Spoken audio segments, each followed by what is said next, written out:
దేవుని యొక్క వాక్యాన్ని మనము ఎట్లా చదవాలి, ఆ యొక్క వాక్యాన్ని ఎట్లా మనము వ్యాఖ్యానించాలి, ఆ వాక్యాన్ని ఎట్లా మన జీవితంలోకి అన్వయించుకోవాలి అనేటువంటి విషయాల గురించి మనం స్టడీ చేస్తున్నాం. దాంట్లో భాగంగా మనము 7 క్లాసులు పూర్తి చేసుకొని 8వ క్లాసులోకి మనం ప్రవేశిస్తుంటున్నాం. అంటే దాదాపుగా చాలా విషయాలు మనం నేర్చుకున్నాం. మనకున్నటువంటి కొన్ని అనుమానాలు కూడా మరి ఈ క్లాసుల ద్వారా మరి జవాబు దొరికిందని చెప్పి నేను అనుకుంటున్నా. కాబట్టి వాక్యాన్ని చదువుతున్నప్పుడు వాక్యం యొక్క ఉద్దేశాన్ని అర్థం చేసుకోవడానికి మనం చేస్తున్నటువంటి ప్రయత్నంలో కొన్ని నియమాలు, ఆ నియమాల ప్రకారంగా బైబిల్ని అర్థం చేసుకుంటూ మరి దాన్ని ఇతరులకి మనం ఎట్లా బోధించాలి, లేదా మన జీవితంలో ఈ వచనంలో దాగి ఉన్నటువంటి సందేశాన్ని మనం ఎట్లా అన్వయించుకోవాలి అనే దాని గురించి మనం వింటూ వస్తున్నాం. సో వాక్యం మీదల మీకున్నటువంటి శ్రద్ధను బట్టి నేను చాలా సంతోషిస్తుంటున్నాను. ఈ దినంలో కూడా మనము ఒక క్రొత్త విషయాన్ని గురించి, ప్రత్యేకమైనటువంటి అంశాన్ని గురించి మనం చూద్దామండి. ఈ దినం దేవుని యొక్క వాక్యాన్ని చదవడం, దాన్ని పరిశీలన చేయడమే కాదు, మనం చేయాల్సినటువంటి పని కూడా ఒకటి ఉంది. ఆ పని గురించినటువంటి సందర్భాన్ని మనం ఈ దినంన నేర్చుకుంటున్నాం. రైట్, ఇక్కడ మనం గమనిస్తా ఉన్నట్టయితే హెర్మెనెటిక్స్ 8వ క్లాసులో మనం ఉన్నాం. ఈ యొక్క 8వ క్లాసు మనకి చాలా మరి అనేకమైనటువంటి విషయాలు మనకు నేర్పిస్తుంది. కాబట్టి శ్రద్ధతో కాస్త మనము ఆసక్తి కలిగి ఈ యొక్క క్లాసుని మనం వింటూ మరి వాక్యాన్ని నేర్చుకునేటువంటి ప్రయత్నం మనమందరం కూడా చేద్దామండి. ఈ దినంలో మనము సమకాలీన అన్వయం, అంటే పాత చరిత్రలో జరిగినటువంటి, గతంలో జరిగినటువంటి ఆ చరిత్రలో నుంచి ఇప్పుడు మనం ఆ ఒక వాక్యాన్ని ఎట్లా అన్వయించుకోవాలి. ఇప్పుడు పాత కాలంలో జరిగినటువంటి సంఘటన, అందులో దేవుడిచ్చినటువంటి ఆజ్ఞ, అక్కడ ఉన్నటువంటి పరిస్థితులు, భౌగోళిక పరిస్థితులు కావచ్చు, చరిత్ర కావచ్చు, అక్కడ ఉన్నటువంటి కాలమాన పరిస్థితులను బట్టి దేవుడు వారికి ఇచ్చినటువంటి కొన్ని ఆజ్ఞలు, కొన్ని హెచ్చరికలు, వాటిని ఈనాటి కాలానికి మనము ఎట్లా అన్వయించుకోవాలి, మన జీవితంలో వాటిని మనం ఎట్లా పాటించవచ్చు, మన జీవితంలో వాటిని మనము ఆ వచనాన్ని అర్థం చేసుకునేటువంటి విధానం, అర్థం చేసుకున్నటువంటి ఆ యొక్క మరి సందర్భాన్ని మన జీవితంలో మనం ఎట్లా అన్వయించుకోవాలి. ఈ అన్వయించుకోవడంలో కూడా వ్యక్తిగతమైనటువంటి అన్వయమా, లేదా సంఘంలో మనం దీన్ని అన్వయించుకోవచ్చా, లేదా సమాజంలో మనం చదువుతున్నటువంటి లేఖన భాగాన్ని అన్వయించుకోవచ్చా అనేది మనం చూస్తాం. కాబట్టి వాక్యము పదాలను పరిశీలించాలి అని మనం నేర్చుకున్నాం. ఆ పదాల వెనుక దాగినటువంటి వ్యాఖ్యానం, అంటే ఏమి అర్థమిస్తుంది, ఆ పదాలలో దాగినటువంటి దేవుని సందేశం ఏంటి అనేది మనం వెలికి తీసేటువంటి ప్రయత్నం చేస్తూ మనము 7 క్లాసులు మనం ముగించుకున్నాం. 8వ క్లాసులో మీరు గమనిస్తే ఆ నేర్చుకున్నటువంటి పదాలను గురించి ఏం తెలుసుకున్నామో అందులో నుంచి నేర్చుకున్నటువంటి అంశం, అంతేకాదు మరి వ్యాఖ్యానించేటువంటి క్రమంలో గ్రామరు, చరిత్ర, అక్కడ ఉన్నటువంటి మరి పరిస్థితులు అన్నీ కూడా చూడాలి, మరి సందర్భాన్ని కూడా మనం చూడాలి. మరి ఇలాంటి విషయాలన్నీ కూడా మనము నేర్చుకుంటూ వస్తున్నాం. ఆ నేర్చుకున్నటువంటి ఆ సత్యాలలో నుంచి ఈనాటి కాలంలో మనము ఆ వాక్యాన్ని ఎట్లా మన జీవితంలో దాన్ని పాటించాలి లేదా అన్వయించుకోవాలి అనే దాని గురించే ఈ దినాన మనం నేర్చుకుంటాం. ఈరోజు మనం ఏం చూస్తాం, మన లెర్నింగ్ ఆబ్జెక్ట్స్ ఏంటి అంటే, ఒకటి నాటి కాలపు సత్యాన్ని నేటి ఆధునిక కాలానికి మార్చే సూత్రాలు. అంటే ఆనాటి కాలంకి వాళ్ళకి దేవుడిచ్చినటువంటి సత్యాలు, దేవుడిచ్చినటువంటి మరి సత్యాలు ఈనాటి కాలానికి కూడా మనము ఎట్లా వాటిని మరి మార్చుకుంటూ పాటించే రీతిగా ఉండాలి అనేది మనం నేర్చుకుంటాం. అంటే ఇది జనరలైజ్డ్, అందరి కొరకు ఇవ్వబడినటువంటి మాటల్ని మనం ఈ కాలంలో ఎట్లా చూస్తాం. రెండవది మీరు చూస్తున్నట్టయితే సాంస్కృతిక పరిమితులు కలిగినటువంటి ఆజ్ఞలు, అంటే అక్కడున్నటువంటి ప్రజలకి వారి యొక్క మరి ఆహారము, వారి యొక్క మరి వస్త్రాలు, లేదా వాళ్ళు నమ్మినటువంటి సిద్ధాంతము, వారు జీవించేటువంటి విధానము, వారు చేసేటువంటి పనుల నుంచి, దేవుడు వారికి ఇచ్చినటువంటి సాంస్కృతికపరమైనటువంటి ఆజ్ఞల నుంచి, అది అన్ని కాలాలకు శాశ్వత సూత్రాలు. అంటే పాత నిబంధనలో ఉన్నటువంటి భక్తులకే కాదు, సంఘకాలంలో ఉన్నటువంటి విశ్వాసులకే కాదు, ఈనాడు నవీన యుగంలో ఉన్నటువంటి మనకే కాదు, మన తర్వాతి తరానికి కూడా ఆ మరి పాత నిబంధనలో దేవుడిచ్చినటువంటి ఆజ్ఞలు ఎట్లా ఉపయోగపడతాయి, ఆ సంస్కృతి కలిగినటువంటి ఆజ్ఞల యొక్క మరి పరిస్థితి నుంచి ఇప్పుడు శాశ్వతంగా ఈ యొక్క ఆజ్ఞని అన్ని కాలాలకి మనం ఎట్లా వర్తింప చేయొచ్చు, అన్ని కాలాలకి ఆ పాత నిబంధనలోని వచనాలు, ఆజ్ఞలు అన్ని కాలాలకి ఎట్లా అవి ఉపయోగపడతాయి, అవి ఎట్లా వాడుకోవాలి, దాన్ని ఎట్లా అర్థం చేసుకోవాలి అనేది మనం చూస్తాం. అంతేకాదు వ్యక్తిగత జీవితానికి మరియు సామాజిక సరి అయినటువంటి రీతిలో అన్వయించుకోవడం. అంటే మనం అన్వయించుకునేటప్పుడు అది వ్యక్తిగతానికి సంబంధించినటువంటి అన్వయం ఉంది, అంతేకాదు కుటుంబానికి సంబంధించినటువంటి అన్వయం కూడా ఉంటుంది, అంతేకాదు సమాజం అంతటికీ కూడా ఉపయోగపడే రీతిగా ఆ యొక్క లేఖన భాగము అన్వయించుకునే రీతిగా ఉంది. కాబట్టి ఒక సందర్భాన్ని, ఒక మరి జరుగుతున్నటువంటి సంఘటనని, ఒక పారాగ్రాఫ్ లో ఉన్నటువంటి పరిస్థితిని ఇప్పుడు మన కాలంలో వ్యక్తిగతంగా ఎట్లా అన్వయించుకోవచ్చు, దాన్ని మన కుటుంబానికి ఎట్లా అన్వయించుకోవచ్చు, లేదు సంఘంలో సమాజంలో ఆ వచనాన్ని మనం ఎట్లా అన్వయించుకోవచ్చు, దాన్ని కూడా మనం చూస్తామండి. ఆ తర్వాత చివరిగా అన్వయంలో చేయకూడని పొరపాట్లు. ఈ దినాలలో ఎక్కువ మంది చేస్తున్నటువంటి బోధలో వారు చేసే పొరపాటు, అన్వయంలో చేయకూడనటువంటి కొన్ని పొరపాట్లు మనము చాలా చోట్ల వినబడతాయి. అవేంటి అనేది మనం ఈ క్లాస్లో నేర్చుకుంటాం. సో కాబట్టి కాలం గురించినటువంటి సత్యాన్ని ఈనాటి కాలానికి మనము ఎట్లా మార్చి అర్థం చేసుకోవచ్చు, వాటిని పాటించవచ్చు.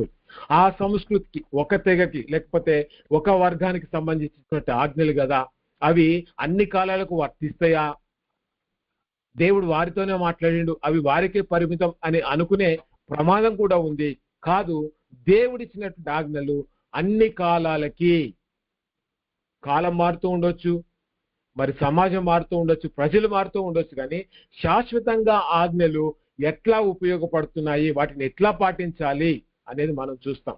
అంతేకాదు వ్యక్తిగతంగా, కుటుంబ పరంగా, సంఘపరంగా, సమాజంలో ఈ వచనము మనం ఎట్లా అన్వయించుకోవాలి, అన్వయించేటప్పుడు కొన్ని చేయకూడనటువంటి పొరపాట్లు ఉన్నాయి, వాటిని మనం ఎట్లా అర్థం చేసుకోవాలి అని 4 విషయాలు ఈరోజు మనం చూస్తాము. సో కాబట్టి మొట్టమొదటిగా ఆనాటి కాలపు సత్యాన్ని ఈనాటి కాలానికి, ఆధునిక కాలానికి మనము మార్చి వాటిని ఎట్లా అర్థం చేసుకోవాలి. ఇక్కడ చూస్తున్నట్టయితే మనకు ఒక ఫోటో కనిపిస్తా ఉన్నది. ఈయన పేరు స్కుడ్ డ్యూవెల్ అనేటువంటి ఆయన. ఈయన ఏమన్నాడంటే, ఇక్కడ చూస్తే లేఖనాల నుండి ఒక సూత్రాన్ని వెలికి తీసేటప్పుడు అది సరి అయినదా కాదా అని పరీక్షించడానికి ఈయన ఒక బైబిల్ పండితుడు అండి. స్కట్ డ్యూయల్ అనేటువంటి ఆయన 5 లక్షణాలు కలిగి ఉండాలి. అంటే ఒక సరి అయినటువంటి లేఖనాన్ని అర్థం చేసుకుంటూ దానికి ఉన్నటువంటి నియమాలు, నిబంధనల్ని మనం పరీక్షించడానికి, అది మన జీవితంలో ఎట్లా అన్వయింపబడుతుంది అని అర్థం చేసుకోవడానికి కొన్ని లక్షణాలు దానికి, ఆ యొక్క లేఖనానికి ఉండాలి అని చెప్పి ఆయన చెప్పాడు. ఏంటి అనేది మనం చూస్తే, మొట్టమొదటిగా మనం చదువుతున్నటువంటి సందర్భం, మనం చదువుతున్నటువంటి లేఖనంలో అది సందర్భోచితంగా ఉండాలి. అంటే అక్కడి లేఖన వచనము, ఇక్కడి లేఖన వచనం, పాత నిబంధనలోని వచనము, క్రొత్త నిబంధనలోని వచనము ఒకే సందర్భాన్ని గురించి మాట్లాడేదిగా ఉండాలి. అప్పుడే సందర్భోచితంగా మనం అర్థం చేసుకునే అవకాశం ఉంది. రెండవది, ఆ అర్థం చేసుకున్నటువంటి సత్యము కాలానికి అతీతమైనదిగా ఉండాలి. యూదులతో మాట్లాడినటువంటి దేవుడు అది ఆ కాలానికి మాత్రమే పరిమితమైనటువంటి విషయాలు బోధించాడా? ఆ తర్వాతి కాలానికి ఆ ఆజ్ఞలు, ఆ మాటలు పనికిరావా అనేది కూడా మనం చూడాలి. ఎందుకంటే దేవుడు ఏదైనా ఇచ్చాడు అని అంటే అది అన్ని కాలాలకు సరిపోయేదిగా ఉంటుంది. ఒక కాలానికే దానికి మాత్రమే సరిపోయినదిగా ఉండదు అనేది కూడా ఈయన చూడాలి అని చెప్పాడు. కాబట్టి ఒక వచనాన్ని చదువుతున్నప్పుడు దాని సందర్భాన్ని చూడాలి. అది అన్ని కాలాలకు, మన తర్వాతి తరానికి కూడా ఈ వచనం ఎట్లా ఉపయోగపడుతుంది. ఎందుకంటే ప్రజలు మారుతా ఉన్నారు, పరిస్థితులు మారుతా ఉన్నాయి, కానీ వాక్యము అన్ని కాలాలకు ఎట్లా మరి మాదిరికరంగా ఉపయోగకరంగా ఉంటుంది అనేది కూడా మనం చూస్తాం. అంతేకాదు సంస్కృతికి లోబడనేదిగా ఉండాలి. అంటే అక్కడ పాత నిబంధనలో ఉన్నటువంటి సంస్కృతి వేరు. వారి వస్త్రధారణ కావచ్చు, లేకపోతే వారు యుద్ధం చేసేటువంటి విధానం కావచ్చు, లేకపోతే వారు చేసేటువంటి వృత్తులలో ఉన్నటువంటి భేదాలు కావచ్చు. అక్కడి సంస్కృతి వేరుగా ఉంది. కాబట్టి వాక్యం చదువుతున్నప్పుడు పాత నిబంధనలో లేదా కొత్త నిబంధనలో ఉన్నటువంటి సంస్కృతి వేరువేరుగా ఉంది. కానీ ఆ వచనాన్ని చదువుతున్నప్పుడు ఆధునిక కాలానికి మనం అర్థం చేసుకోవాలంటే ఆ వచనాలు సంస్కృతికి లోబడనేదిగా ఉండకూడదు. అంటే ఒక వర్గానికి చెందినదిగా, ఒక ప్రాంతానికి చెందినటువంటిదిగా లోబడనేదిగా ఉండాలి. అంటే అన్ని సంస్కృతులకు మనం చదువుతున్నటువంటి లేఖన భాగంలోని ఆ సందర్భం ఉపయోగపడాలి అని ఈయన చెప్తాడు. తర్వాత లేఖన సమతుల్యత కలిగి ఉండాలి. అంటే మనం చదువుతున్నటువంటి లేఖన భాగంలో ఇలాంటి సందర్భం, ఇలాంటి మరి మాటలు మరొక లేఖన భాగంలో ఎక్కడైనా ఉన్నాయా? ఆ లేఖన భాగంలో అక్కడే మాట్లాడాడు, దీని గురించినటువంటి ఇక్కడ ఉన్నటువంటి వచనము అక్కడ దానికి మరింత వివరణ ఏమైనా దొరుకుతుందా అనేది కూడా లేఖనాల యొక్క సమతుల్యత మనము కాస్త పరిశీలిస్తే అప్పుడు ఆధునిక కాలానికి అది ఎట్లా ఉపయోగపడుతుందో అర్థం చేసుకోవచ్చు. ఐదవది ఆచరణాత్మకమైనదిగా ఉండాలి. అంటే మన జీవితంలో ఈ నేర్చుకున్నటువంటి సత్యం, పాత నిబంధనలో ఉన్నటువంటి సత్యం, కొత్త నిబంధనలో ఎప్పుడో రాయబడినటువంటి సత్యం ఈనాటి కాలం కూడా సరిపోతుందంటే అసలు మనకు సరిపోతుంది ఆ వాక్యం అంటే అందులో దేవుడు ఏదైనా ఆచరించేవి ఏమైనా ఇచ్చాడా? మన అనుదిన జీవితంలో మనం పాటించాల్సినవి, అనుదిన జీవితంలో మనం తప్పకుండా చేయాల్సినటువంటి మరి ఆజ్ఞలు ఏమైనా ఉన్నాయా? అది మన జీవితానికి ఎట్లా అన్వయించుకోవాలి, లేదా మన కుటుంబానికి ఎట్లా అన్వయించుకోవాలి, లేదా మన సంఘానికి ఆరాధించేటువంటి సంఘ క్రమంలో వాటిని ఎట్లా మరి అన్వయించుకోవాలి అనేది కూడా మనం చూస్తాం. కాబట్టి ఆనాటి కాలపు సత్యాన్ని ఈనాటి కాలానికి కూడా మనము మార్చి దాన్ని అర్థం చేసుకుంటూ సరి అయినటువంటి విధానంలో అన్ని కాలాలకి దేవుని యొక్క వాక్యం సరిపోతుంది అనే రీతిగా ఎట్లా దాన్ని మన జీవితంలోకి అన్వయించుకోవాలో ఈ దినంలో మనం చూస్తాం. ఇందులో మీరు చూస్తున్నట్లయితే ఒక చిన్న మరి ఉదాహరణ మనం చూస్తుంటాం.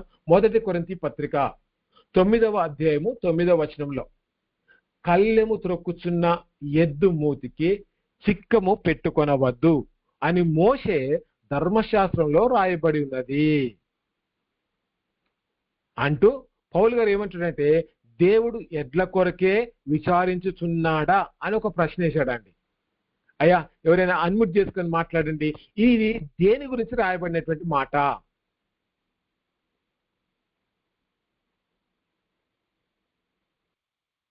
సేవ గురించి అయ్యా, పరిచర్య గురించి.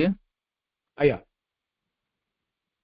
సేవ ఎవరైతే సేవకులు పరిచారకులు చేస్తున్నారో వారికి ఇవ్వాల్సిన కానుకలు దాని గురించి మాట్లాడుతున్నమాట. అవునండి, అవునండి. ఇంకా పేసలాడండి మంద పాలు తాగు అని కూడా చెప్పాడు. అవునండి, కరెక్ట్. ఇంకా పనివాడు జీతానికి పాత్రుడు అని అన్నాడు.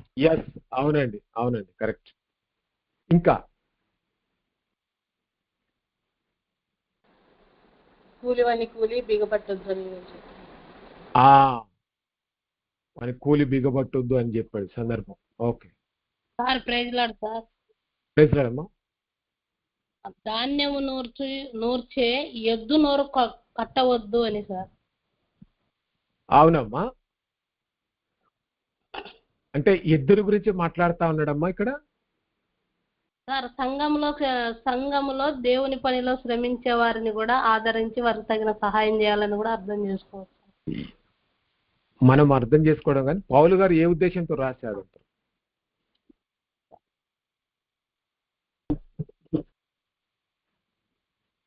ఇక మాట్లాడుతుంది సార్. Praise lord sir. అమ్మ ప్రైజ్లాడమ్మా.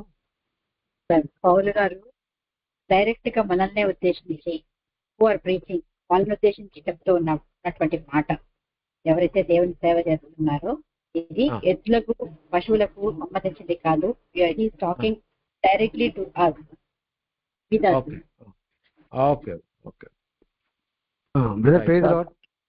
తన మందిరంలో సమృద్ధి అయిన ఆహారం ఉండవాలని ఉన్నానండి.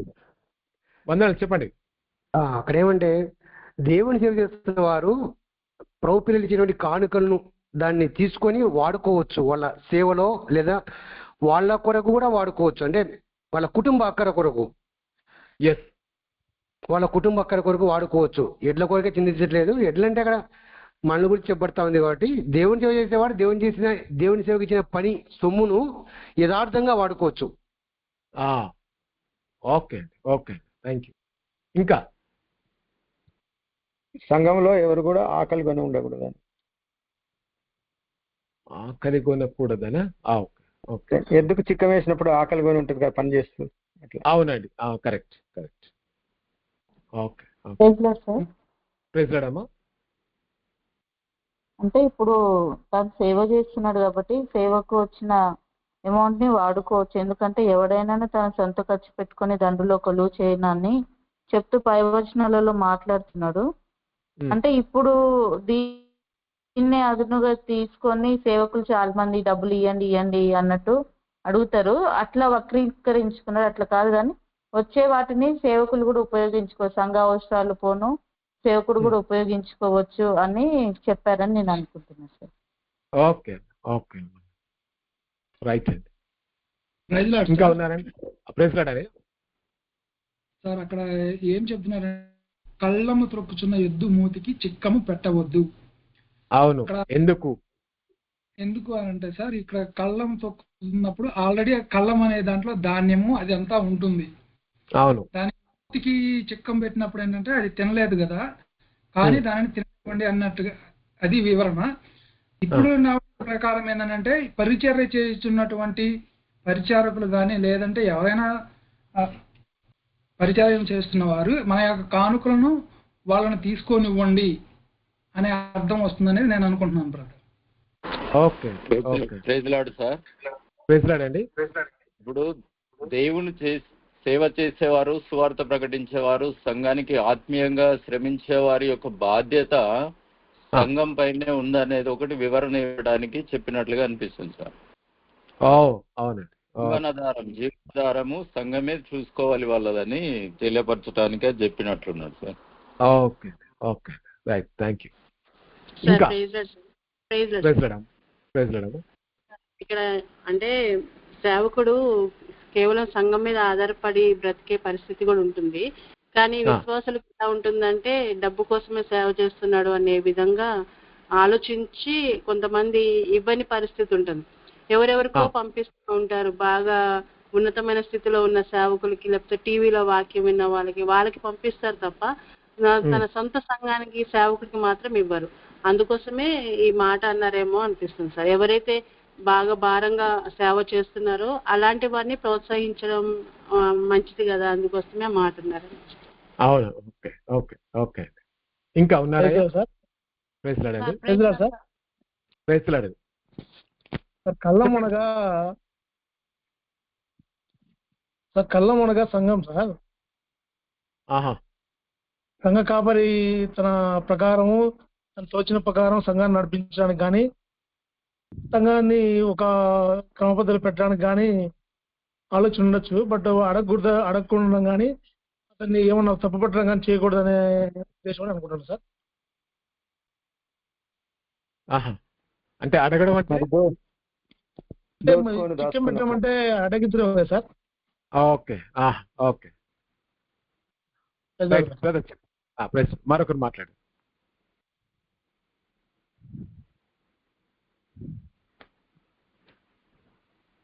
అయ్యా ఉన్నారు ఇంకెవరైనా?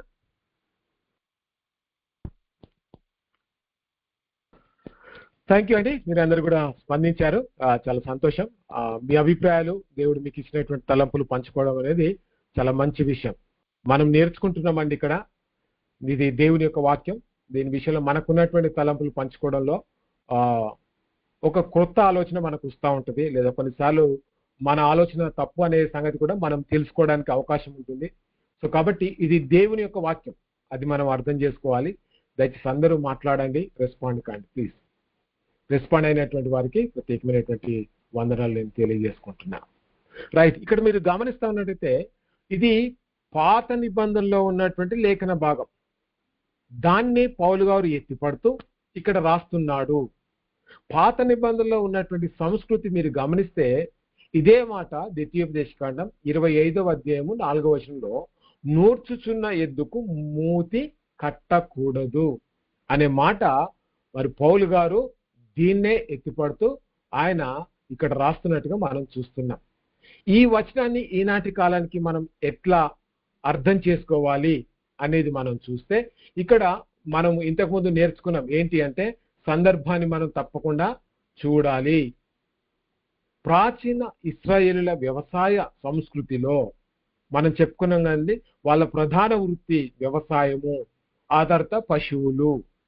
ఈ యొక్క వ్యవసాయ సంస్కృతిలో ధాన్యాన్ని నూర్చేటప్పుడు ఎద్దులు రోజంతా కష్టపడి పనిచేసేవి. ఆ సమయంలో అవి తమ కష్టానికి ప్రతిఫలంగా క్రింద ఉన్న ధాన్యాన్ని కొద్దిగా తినడానికి అనుమతించాలి. ఎందుకంటే అవి కష్టపడుతున్నాయి, అవి పని చేస్తున్నాయి కాబట్టి వాటికి తప్పకుండా ఆ యొక్క ధాన్యంలో కొంత తినడానికి అనుమతించాలి. వాటి నోరు కట్టేసి హింసింపకూడదు అనేది దేవుడు ఇచ్చినటువంటి ఒక మానవీయ చట్టం. అంటే ఒక మానవత్వంతో ఒక పశువు విషయంలో అది కష్టపడుతుంది కాబట్టి ఆ కష్టానికి ప్రతిఫలంగా దానికి తినడానికి కొంత అనుమతి మనం ఇవ్వాలి అని చెప్పి ఇక్కడ ఉన్నటువంటి సందర్భాన్ని మనం చూస్తూ ఉంటున్నాం. అయితే ఇక్కడ చూస్తూ ఉన్నట్లయితే ఒక ప్రాముఖ్యమైనటువంటి సత్యాన్ని చూస్తుంటాం. ఏంటి అంటే పౌలు గారు ఒక గొప్ప ఆత్మీయ సూత్రాన్ని ఆయన చెప్తా ఉన్నాడు. ఏంటి అంటే ఈ వచనంలో కేవలము జంతువుల సంరక్షణ కోసమే మాత్రమే కాదు, జంతువులు సందర్భం జంతువులు అయినప్పటికీ కూడా పౌలు గారు దాన్ని ఎత్తిపడుతూ ఆ పాత నిబంధనలో ఉన్నటువంటి లేఖనాన్ని, ఆ ఉద్దేశాన్ని, ఆ సందర్భాన్ని ఎత్తిపడుతూ ఏం చేస్తున్నాడంటే ఇక్కడ చూసినట్టయితే దేవుడు చెప్పలేదని స్పష్టం చేశాడు. అంటే జంతువుల కోసమే చెప్పలేదు ఆ యొక్క సంరక్షణ అనేది. దీని వెనక ఉన్నటువంటి అసలైన ఆత్మీయ సూత్రం ఏంటి అనేది కూడా పౌలు గారు వివరించే ప్రయత్నం చేశాడు. కష్టపడే ప్రతి వ్యక్తికి మరి ఆ ప్రతిఫలం అనేది ఆయనకు ఖచ్చితంగా దక్కాలి. కష్టపడేటువంటి వాడు ప్రతిఫలానికి అర్హుడు. కాబట్టి ఇక్కడ దేవుడు ఎద్దుల కొరకు చింతించుచున్నాడా, సమస్తమును మన కొరకే చెప్పుచున్నాడు కదా. 1 కొరింథీ 9:9 10 చూస్తుంటాం. అంటే ఏంటి ఇక్కడ సందర్భము పాత నిబంధనలో ఉంది, కానీ దాని యొక్క ప్రాముఖ్యమైనటువంటి ఉద్దేశం, అందులో ఉన్నటువంటి ఆత్మ సంబంధమైన అర్థాన్ని మనం చూస్తే అక్కడ కష్టపడుతున్నటువంటి ఆ ఎద్దుకి కొంత ధాన్యము తినే హక్కు ఉంది అని దేవుడు ద్వితీయోపదేశకాండంలో చెప్పాడు. దాన్ని పౌలు గారు ఎత్తిపడుతూ ఏం చేస్తున్నాడంటే క్రొత్త నిబంధనలో ముఖ్యంగా సంఘ విషయాలకు వచ్చేసరికి భౌతికమైనటువంటి పనులైనా లేదా ఆత్మీయ పరిచర్యకైనా కష్టపడే ప్రతి ఒక్కరికి వారి జీవనోపాధి పొందే హక్కు ఖచ్చితంగా ఉంటుంది. ఎందుకంటే మరి వాళ్ళే విత్తేటువంటి వారు, కోసేటువంటి వారు ఇద్దరు కూడా ఆశతోనే పని చేస్తారు. విత్తేటువంటి వాడు తప్పకుండా ఒకరోజు ఈ పంట నా చేతికి వస్తుంది అనే నమ్మకంతో తన పంటని విత్తుతాడండి. కోసేటువంటి వ్యక్తి కూడా ఈ కోసేటువంటి ఈ పనిని బట్టి నాకు కొంత ధాన్యం దొరుకుతుంది అనేటువంటి ఆశతో ఆ వ్యక్తి మరి పొలంలో పని చేయడం అనేది జరుగుతుంది. అర్థం చేసుకోవాల్సిన విషయం ఏంటంటే ఈ ఇద్దరు కూడా పని చేయడం జరుగుతుంది, ఇద్దరు కూడా ఆ పనికి ప్రతిఫలం కూడా ఆశించడం అనేది జరుగుతుంది. కాబట్టి కష్టపడుతున్నటువంటి వ్యక్తుల జీవితంలో ప్రతిఫలం అనేది ఉండాలి అనేటువంటి సందర్భాన్ని మనం చూస్తా ఉన్నాం. ఆధునిక కాలానికి అంటే ఇప్పటి కాలానికి దీన్ని ఎట్లా అన్వయించుకుంటాం?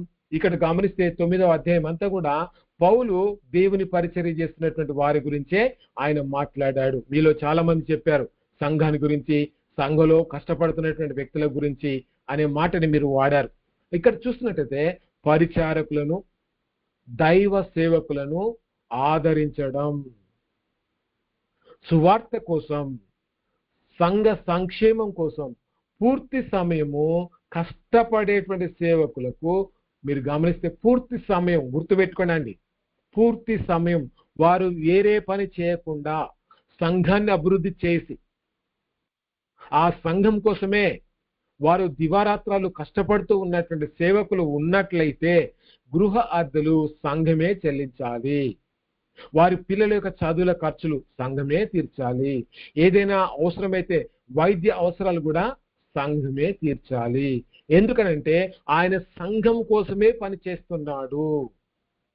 కాబట్టి ఆ సంఘంలో వచ్చేటువంటి ఆదాయము ఆయన మరి వాడుకోవడానికి, అది క్రమమైనటువంటి పద్ధతిలో వాడుకోవడానికి ఆయనకు హక్కు ఉంది అనేటువంటి సందర్భాన్ని పౌలు గారు చెప్పే ప్రయత్నం చేశారు.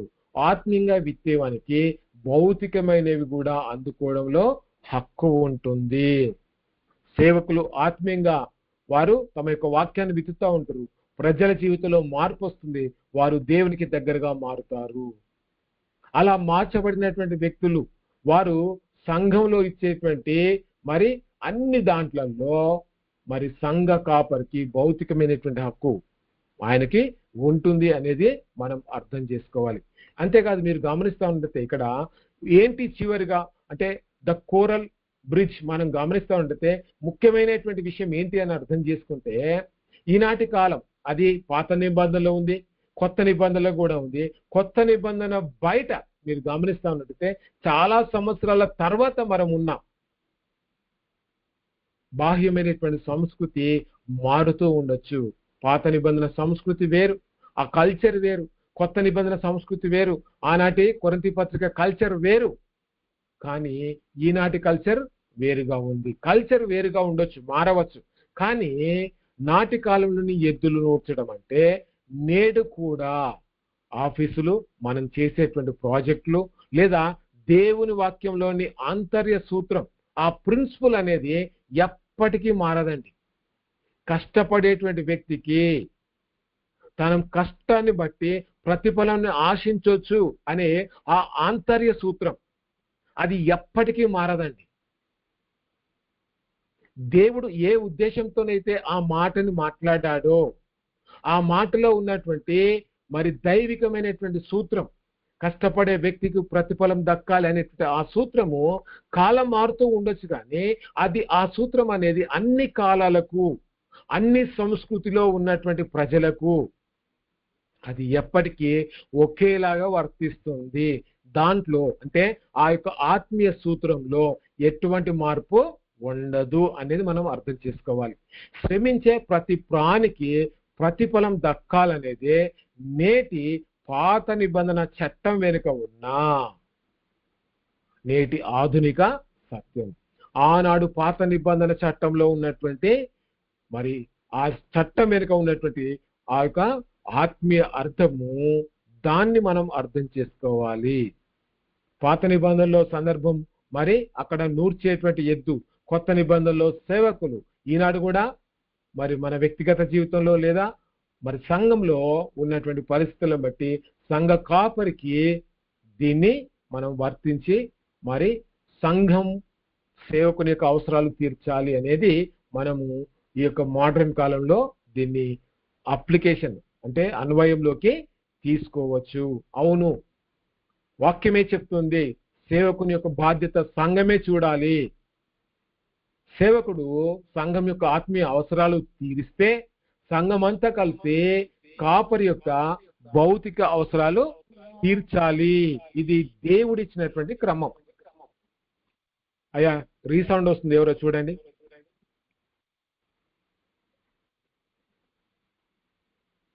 సో కాబట్టి ఇచ్చినటువంటి ఆజ్ఞ, దాని యొక్క మరి కాలం మీరు గమనించాలి. అదే రీతిగా మరి ఆనాటి కాలంలో దేవుడు ఇచ్చినటువంటి ఆజ్ఞల వెనుక ఉన్నటువంటి ఆ యొక్క మరి మోరల్లా అందరికీ అన్ని కాలాలకు ఉపయోగపడేటువంటి ఆత్మీయ సత్యాన్ని మనం తెలుసుకోవాలి. అది అన్ని కాలాలకు ఎట్లా ఉపయోగపడుతుంది అనేది కూడా మనం గమనించాలి. ఆ తర్వాత చూస్తున్నట్లయితే సాంస్కృతిక పరిమితులు కలిగినటువంటి ఆజ్ఞలు, అంటే ఒక వర్గానికే లేదా ఒక జాతి ప్రజలకే, ఆ సంస్కృతిలో బ్రతుకుతున్నటువంటి ఆ ప్రజలకే ఆజ్ఞలు ఇచ్చాడేమో అనిపిస్తుంది. కానీ దాని వెనక శాశ్వత సూత్రాల నుంచి వేరు చేయడం, ఆ ఆజ్ఞల్ని మనం ఎట్లా అర్థం చేసుకోవాలి చూస్తే అది ఒకే కల్చర్, ఆ కల్చర్కే పరిమితమైందా అనేటువంటి ఆజ్ఞ ఉంటుంది. కానీ శాశ్వత సూత్రం అది ఎన్నటికీ కూడా మారనటువంటి మరి వర్తించేటువంటి మరి ఆజ్ఞగా ఎట్లా మారుతుందని చూద్దాం. బైబిల్లో ఆజ్ఞ లేదా నియమం కేవలము ఆనాటి కాలపు సంస్కృతికే పరిమితమా, అన్ని కాలకు వర్తించే సార్వత్రిక సత్యమా, అది తేల్చడానికి వేదాంత శాస్త్రంలో ముఖ్యమైనటువంటి పరీక్ష ఉంది. ఏంటి ఆ పరీక్ష అంటే సాంస్కృతిక స్థిరత్వ పరీక్ష, కల్చరల్ ట్రాన్సెండెంట్ టెస్ట్. ఈ యొక్క ఆజ్ఞ లేక కేవలము ఒక నిర్దిష్ట సమాజంలోని సమస్యను పరిష్కరించడానికి ఇవ్వబడిందా, లేదా బైబిల్లో వివిధ కాలాల్లో వివిధ సంస్కృతుల్లో కూడా స్థిరంగా ఈ యొక్క ఆజ్ఞ కొనసాగిందా లేదా అనేది మనం పరీక్షించాలి. అంటే ఒక సంస్కృతిలో ఉన్నటువంటి ప్రజలు వారు ఎదుర్కొన్నటువంటి సమస్యలకి పరిష్కారంగా దేవుడు వారికే ఇచ్చాడా, అది వారికి మాత్రమే చెందుతుందా, మిగిలిన సంస్కృతి ప్రజలు, మిగిలిన భాష మాట్లాడేటువంటి వారు లేదా మిగిలిన రాజ్యాలలో దేశాలలో స్థిరపడినటువంటి ప్రజలకు కూడా ఈ యొక్క మరి ఆజ్ఞ మరి వర్తిస్తుందా లేదా అనేది కూడా మనం చూడాలి. అంతేకాదు చూస్తున్నట్టయితే ఆత్మీయ నైతిక సత్య పరీక్ష, దేవుడిచ్చినటువంటి ఆజ్ఞలలో కొన్ని బాహ్యంగా కల్పించేటువంటి ఆచారాలు ఉన్నాయి. మీరు గమనించాలి ఏంటంటే ఆత్మీయ నైతిక సత్య పరీక్ష, the core moral theological test. ఏంటి అంటే కొన్ని ఆజ్ఞలు బహిరంగంగా ఆచరించడానికి ఉపయోగపడ్డట్టుగా కనిపిస్తాయి, కొన్ని నైతిక స్వరూపం అంటే దేవుని యొక్క మరి నైతికమైనటువంటి నీతి పరమైనటువంటి స్వరూపాలు కలిగినటువంటి ఆజ్ఞలు ఉంటాయి. దేవుని యొక్క తత్వానికి, ఆయన గుణానికి, ఆయన లాగా ఆలోచన చేసేటువంటి స్వభావానికి దగ్గరగా కొన్ని ఆజ్ఞలు ఉంటాయి. ఆ పరిశుద్ధతను ప్రతిబింబించే అంతర్గత సూత్రమా అని తేల్చేటువంటి పరీక్ష కూడా మనం చెయ్యాలి. అంటే ఒక కల్చర్కి సంబంధించింది మాత్రమేనా ఈ ఆజ్ఞ, లేదు ఈ ఆజ్ఞలలో ఏదైనా మోరల్లా ఏదైనా దేవుని స్వభావానికి సంబంధించింది ఉందా అనేది కూడా మనం చూడాలి. ఖచ్చితంగా ఇక్కడ ఒక చిన్న ఉదాహరణ చూద్దామండి. దయచేసి మీరు అన్మ్యూట్ చేసుకొని మాట్లాడొచ్చండి. మొదటి తిమోతి పత్రిక, బైబిల్లో చాలా సందర్భాల్లో ఈ వచనాన్ని తప్పుగా అర్థం చేసుకున్నటువంటి సందర్భాలు కూడా నేను చూశాను.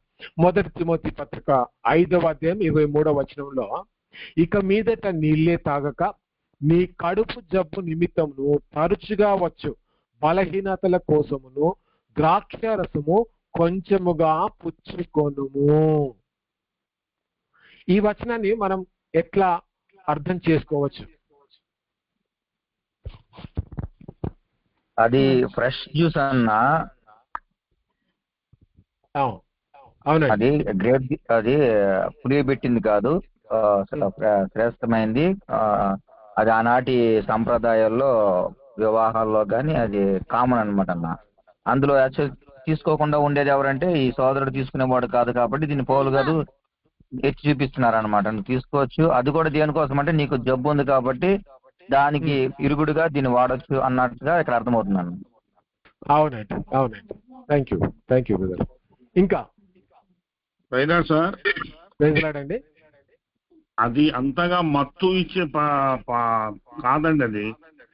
ఎందుకంటే జబ్బుతో ఉన్నాడు కాబట్టి తాగటం వల్ల అదేదో మత్తు వచ్చి ఇబ్బంది పడతాడని లేదు, కనుక త్రాగొచ్చు. Okay okay. ఇంకా ప్రైజ్లాడండి. అన్నది పర్మెంటేషన్ మందు కాదన్నా, ఎస్ ఆయనకు పెద్ద పేగుల ప్రాబ్లం ఉండొచ్చు. సో అది వైద్యం నిమిత్తంగా ఒక మందు లాగా తీసుకోమని చెప్తున్నాడు అనేది ఇక్కడ మన వాక్య భావన. రైట్ అమ్మా. Thank you. ఇంకా సార్ ప్రైజ్లాడమ్మా. దైవ సేవకులకు కూడా అనారోగ్యం ప్రార్థనతో పాటు కూడా అవసరమైన అని చెప్పినట్లు. అమ్మా నీ వాయిస్ కట్టింది, ఒకసారి మళ్ళీ చెప్పమ్మా.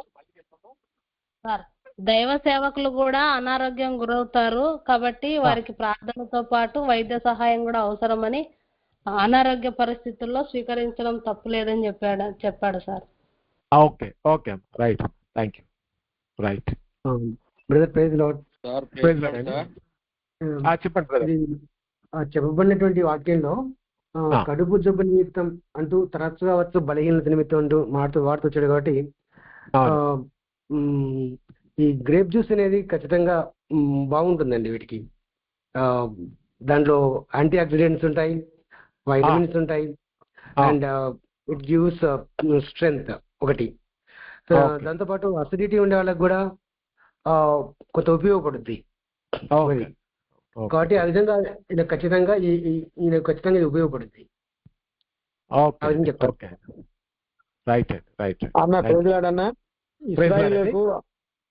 ఇస్రాయిలకు ఆహారంలో ఒక భాగం అన్న కానా విందులో ప్రభు కూడా చేస్తాడు కదా ద్రాక్షారసం. విందులో ఆహారంలో కూడా ఒక భాగం ద్రాక్షారసం వాళ్ళకి. ఓకే అండి. సార్ ప్రైజ్లాడమ్మా.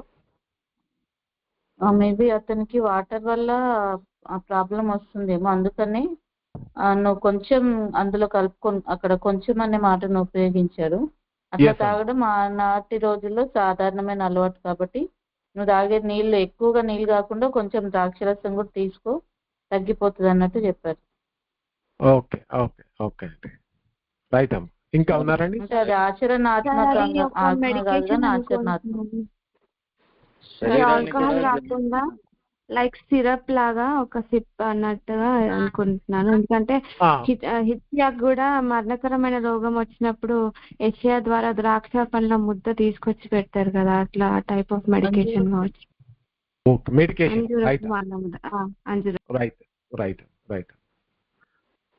థ్యాంక్ యూ అండి. చెప్పమ్మా. సార్ అంటే ఇప్పుడు మన జలుబు చేస్తే అలానా తులసాకులు కషాయం తాగని అలాగే చెప్తారు కదా సార్. అలాగే మరి తనకున్న కడుపు జబ్బు నిమిత్తం తను వాడుకోవచ్చు అన్న విధంగా చెప్పారేమని నేను అనుకుంటున్నాను సార్. ప్లీజ్.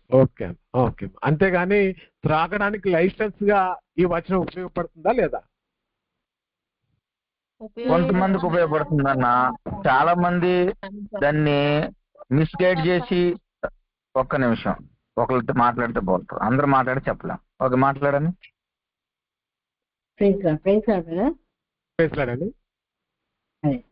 అది దాన్ని ఆధారం చేసుకొని దాన్ని మిస్ ఇంటర్ప్రిట్ చేసుకోవడం కాదు, కానీ that should be taken as a medication what other sister side. అంతేగాని ఇలా అన్నాడు కదా అనేసి ఇప్పుడు కూడా మనము పీపాల్ మందులు తాగమని కాదు. సో మనం దాన్ని అన్వయించుకుంటూ దాన్ని రాంగ్ గా దాన్ని మనం తీసుకోకూడదు. అది రాంగ్ చేసుకోకూడదు, దాన్ని ఇంకా గ్రాంటెడ్ అని తీసుకోకూడదు, అది తప్పు. Anybody says like that's absolutely wrong.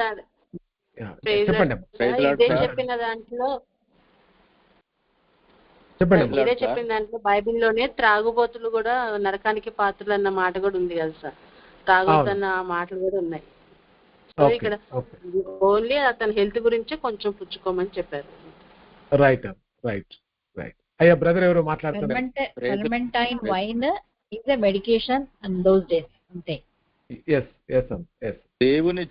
దేవుని సేవ చేయడానికి కూడా ఆరోగ్యాన్ని నిర్లక్ష్యపరచకూడదని, అట్లాగే వైద్య చికిత్స మందులు వాడడం విశ్వాసానికి విరుద్ధం కాదనే విధంగా దేవుని సేవలు చేయాలంటే మంచిగా మీ ఆరోగ్యం కూడా ఇంపార్టెంట్ అని చెప్పడానికి తిమోతితో చెప్పినట్లుగా ఉంది sir. Brother thank you brother. Okay, ఇవన్నీ కూడా చూద్దామండి మనం.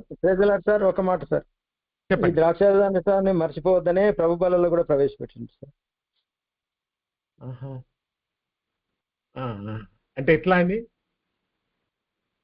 దాని భోజనం అన్నారు కదా సార్, భోజనం ఇది నా శరీరము ఇది నా రక్తం అని చెప్పి రొట్టెను ద్రాక్షారసాన్ని మనం ఆ రెండు ఒకటే అంటారా? కాదులే కానీ చెప్తున్నాను సార్. ద్రాక్షారసం okay wet grapes dry grapes అందరు తినొచ్చు కదా సార్, దాంట్లో ఉంటే ద్రాక్షారసమే కదా. అందరూ చాలా చెప్తున్నారు తినొద్దని, కానీ ద్రాక్ష పళ్ళు అందరు తింటారు కదా. Okay right. అసలు పౌలు ఏం చెప్పాడు అంటే చాలా మటుకు చాలా మంచి విషయాలు చెప్పారు. మీకు కొంత బైబిల్ గురించినటువంటి అవగాహన, కొంత నాలెడ్జ్ ఉందని చెప్పి నాకు అర్థమైంది. కొంతమంది మెడికల్కి సంబంధించినటువంటి వాళ్ళు కూడా ఉన్నారని చెప్పి మీరు చెప్పే సమాధానాన్ని బట్టి నేను గ్రహించాను.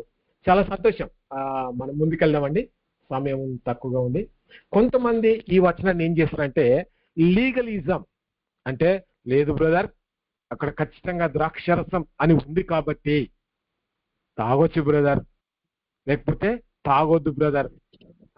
తాగితే ఒకవేళ కొంచెమే తాగాలి బ్రదర్, బాగా తాగొద్దు. తాగొచ్చు, తాగమని ఉంది బైబిల్లో, కానీ కొంచెమే తాగమని ఉంది అని కొంతమంది దాన్ని లీగలిజం చేసి వాళ్ళు ఏం చేస్తారంటే అక్షరార్థంగా ఆ వచనాన్ని అర్థం చేసుకుంటూ కొంచెంగా తాగితే తప్పు లేదు అనేటువంటి మాటని మాట్లాడతారు. మరి కొంతమంది ఏంటంటే లిబరలిజం అంటే, బ్రదర్ బైబిల్లో ఉంది కదా తాగొచ్చని ఉన్నప్పుడు ఇంకా కొంచెమైంది ఎక్కువైంది, ఎంతైనా తాగొచ్చు బ్రదర్, ఒక్కసారి తాగినోడు ఇంకా ఆగుతాడా కొంచెంలో? కాబట్టి బైబిల్లో పౌలు గారు తిమోతికి చెప్పిండు తాగమని. కాబట్టి మనం తాగొచ్చు బ్రదర్ అని అదొక లిబరలిజం. దానివల్ల పెద్ద తప్పేం కాదు, అది పెద్ద పాపమేం కాదు.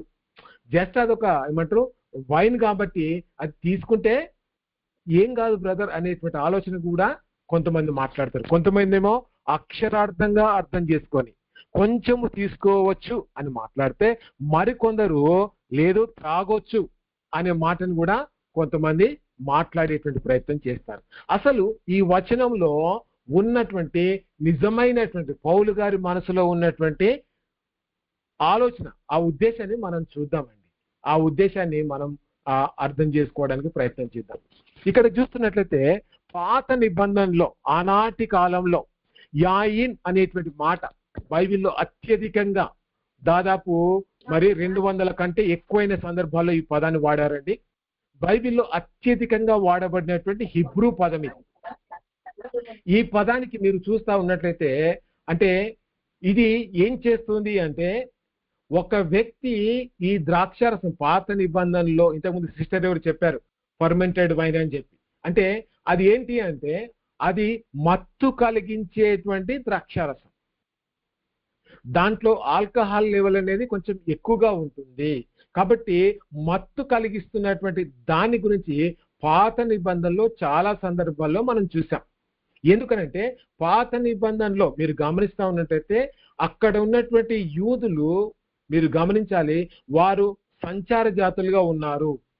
వారు ఒక ప్రాంతం నుంచి ఒక ప్రాంతానికి ప్రయాణం చేస్తున్నటువంటి సందర్భాల్లో తాగడానికి నీళ్లు అంత అనుకూలంగా ఉండనటువంటి పరిస్థితులలో, ముఖ్యంగా సముద్రాల దగ్గర ఉన్నప్పుడు మనం నేను చెప్పుకున్నాం ఆ నీళ్లు తాగడానికి ఉపయోగపడవు అని చెప్పి.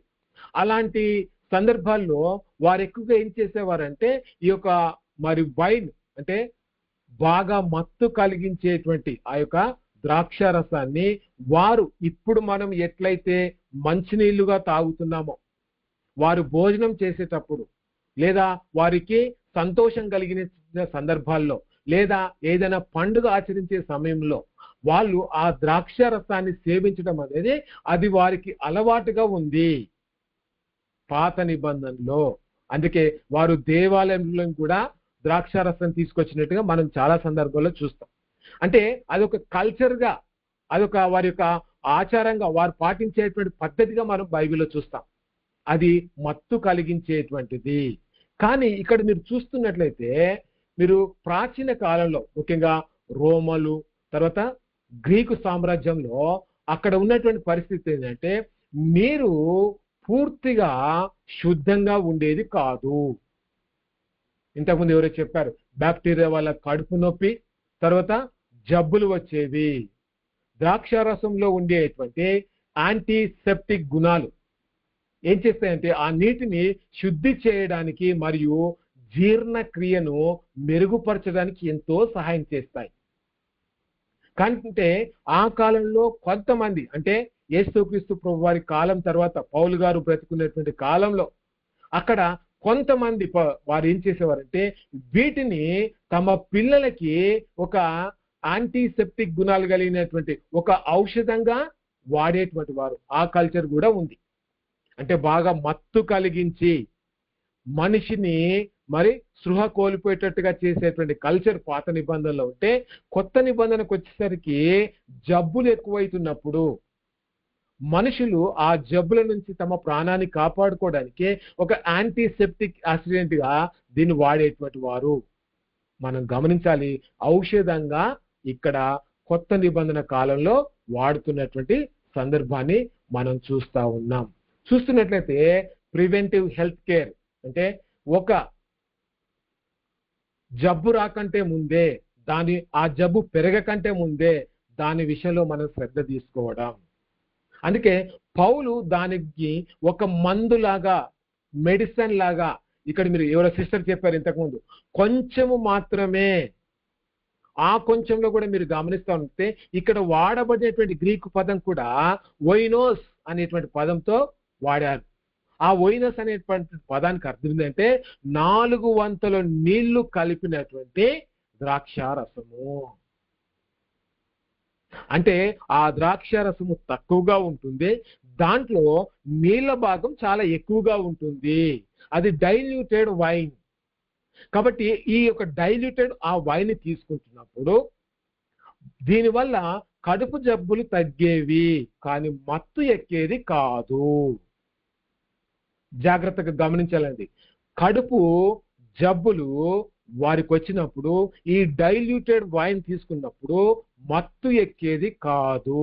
అందుకే తిమోతి తీసుకున్నటువంటి ఇలాంటి ప్యూర్ మరియు పలచన చేయబడినటువంటి ద్రాక్షారసమే తిమోతి గారు తీసుకున్నారు. కాబట్టి వైన్ తాగడం అంటే పూర్తిగా మన శరీరాన్ని మత్తులోకి ముంచేటువంటి ఆ యొక్క వైన్ కాదు అని చెప్పి, యాయిన్ అనేటువంటి వైన్ కాదు అని చెప్పి మనం అర్థం చేసుకోవాలి. ఈ 2 పదాలు గుర్తు పెట్టుకోవాలండి మీరు. యాయిన్ అంటే మత్తు ఇచ్చే ద్రాక్షరసము. కొత్త నిబంధనలో పౌలు గారు వాడినటువంటి పదము ఓయినోస్ అంటే 4 వంతుల నీళ్లు కలిపినటువంటి ద్రాక్షారసము. నీళ్ల శాతం చాలా ఎక్కువగా ఉంది, కొద్దిగానే ద్రాక్షారసం ఉంది. అది కూడా మనుషులకి జబ్బుల నుంచి మరి స్వస్థతలోకి నడిపించడానికే వారు తీసుకునేటువంటి వారు. ఇక్కడ సరి అయినటువంటి ఆధునిక అన్వయం, మన క్లాస్ అంతా కూడా మన జీవితానికి అది ఎట్లా అన్వయించుకోవాలి అనేది. దేవుని పరిచర్య చేసేవారు తమ ఆహారపు అలవాట్లు, విశ్రాంతి, మందుల విషయంలో వైద్యుల సలహాలు పాటించడము దేవుని చిత్తానికి విరుద్ధం కాదు. ఒక బ్రదర్ చెప్పాడు ఇంతకుముందు. అంటే ఇది దేవుని సృష్టిని గౌరవించడమే. కానీ చాలా విచిత్రం ఏంటంటే ఈ దినాల్లో కొంతమంది ఏంటంటే, బ్రదర్ మనం మందులు వాడొద్దు. నాకు తెలిసినటువంటి ఒక మరి 2-3 వ్యక్తులు వారు మందులు వాడలేదు. ఎందుకంటే మా పాస్టర్ గారు మందులు వాడడం తప్పు అని చెప్పాడు అని చెప్పి వారు మందు వేసుకోకపోవడాన్ని బట్టి వారు చనిపోయారమ్మా. అంటే వాక్యాన్ని మనం తప్పుగా అర్థం చేసుకుంటే జరిగేటువంటి పరిస్థితులు ఇవే. ఇక్కడ చూస్తున్నట్లయితే ఏం అర్థం చేసుకోవాలి? దేవుని సేవకులు కొన్నిసార్లు అలసిపోతారు, కొన్నిసార్లు వారి యొక్క మరి శరీరము క్షీణిస్తుంది, వారు అస్వస్థతకు గురయ్యే అవకాశం ఉంది. అలాంటి వారు మందులు వాడాలి. ఇక్కడ మీరు గమనిస్తే పౌలు గారు ఏం చేస్తున్నారంటే, నీళ్ళే తాగక, అంటే ఒట్టి నీళ్ళే నువ్వు తాగితే నువ్వు జబ్బు పడే అవకాశం ఉంది.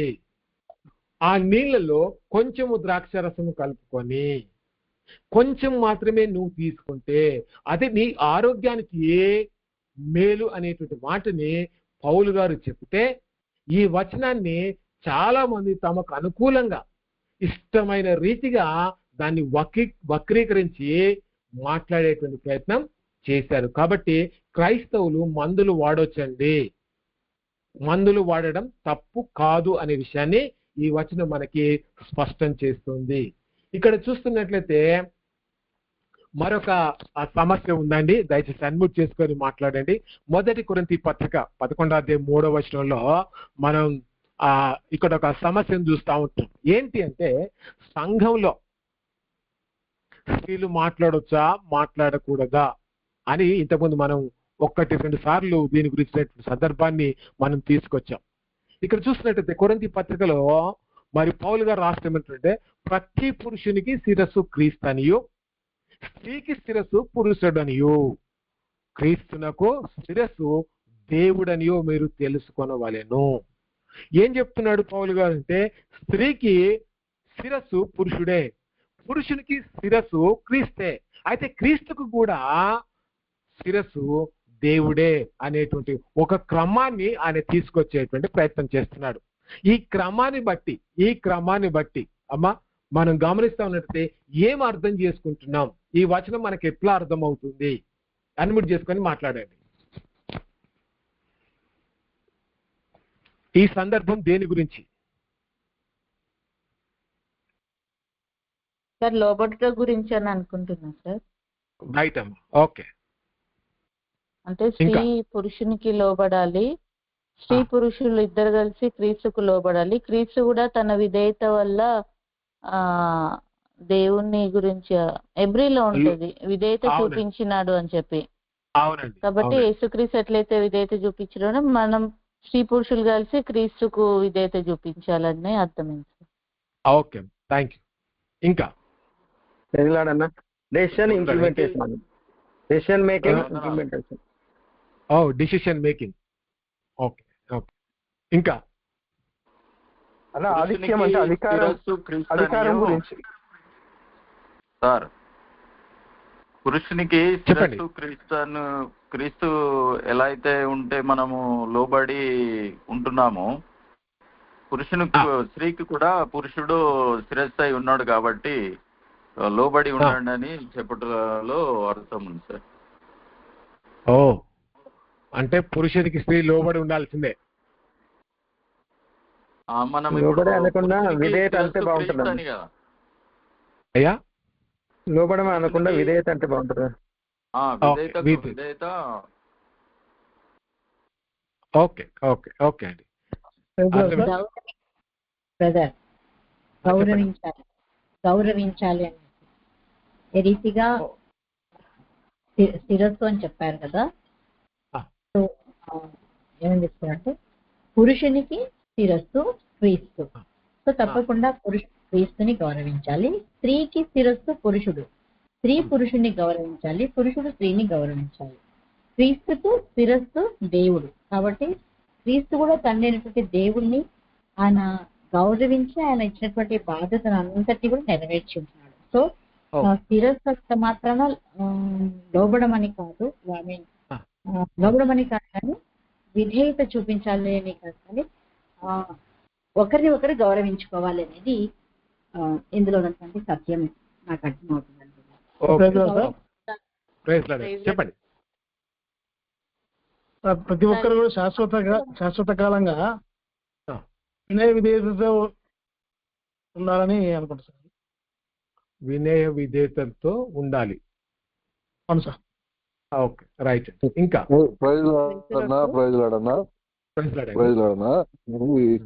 స్త్రీ ఆదాము నుంచి సృష్టించబడింది, ఎముక నుంచి. కాబట్టి లోబడాలి అనేది దేవుడిచ్చిన ఆజ్ఞ. పురుషుడు స్త్రీని ప్రేమించాలి అనేది దేవుడిచ్చిన ఆజ్ఞ. పురుషుడు ప్రేమిస్తాడు, స్త్రీ లోబడాలన్నా. పురుషుడు ప్రేమిస్తాడు, స్త్రీ లోబడాలి. ఓకే అండి, రైట్, థ్యాంక్ యూ. ఇంకా సార్ ఇరువురు గౌరవప్రదంగా ఉంటూ ఇద్దరిని గౌరవించుకుంటూ దేవుని పని చేస్తూ తన కుటుంబ వ్యవస్థలో వారి జీవితాలలో ఇరువురు గౌరవప్రదంగా ఉండాలి సార్. ఇరువురు గౌరవప్రదంగా ఉండాలి. ఎస్, అవునండి. ఓకే రైట్ అండి. వందనన్నా. చెప్పండి. లైక్ క్రీస్తు సంఘానికి శిరస్సు కదా సార్, కాబట్టి ప్రతి పురుషుని పైన ఒక క్రీస్తుకి అధికారం ఉంటుంది. ప్రతి పురుషునికి శిరస్సు అంటే అధికారం అని అర్థం ఇస్తున్నాను సార్. ఓకే. విధేయత చూపించడము. ఎవరు చూపించాలి? ఒకరి పట్ల ఒకరికి విధేయత చూపించడం, భార్యకు భర్త విధేయత చూపించడము. Okay, right. మీరు క్రీస్తు వారు అంటారు కదా అన్న, చిన్న మాట. రైట్, ఏం లేదన్న, ఒక సీక్వెన్స్ ని దేవుడు ఇక్కడ మనకు చూపిస్తున్నట్లుగా అర్థమవుతుందన్న. స్త్రీలు కానీ సీక్వెన్స్ కనపడుతుంది ఇక్కడ. ఒకరి నుంచి ఒకరు తప్ప ఇక్కడ తారతమ్యం ఏమీ కనపడతలేదు. స్త్రీలు తక్కువ, వారు లోబడాలన్న కానీ చెప్తలేదులే, కానీ మనకి దేవుడు ఇచ్చినటువంటి ఆ క్రమాన్ని స్త్రీలు, పురుషులు, దేవుడు, తండ్రి, అలా యేసు ప్రభు క్రమం చూపిస్తూ అందరూ కూడా దేవునికే లోబడాలి అన్నట్లా కనబడుతుంది అన్న. Excellent, excellent, excellent. అదే సార్, ఇప్పుడు ఎఫ్ఎస్సి 5వ అధ్యాయం 21 నుంచి 25 వరకు ఉన్నాయి సార్. ఇవి క్రమం చూపిస్తుంది సార్. ఓకే, క్రమం చూపిస్తుంది. రైట్. ఇంకా ఉన్నారండి ఏదైనా కొంచెం డిఫరెంట్ గా ఆలోచన చేసేవాళ్ళు? Sir praise lord sir.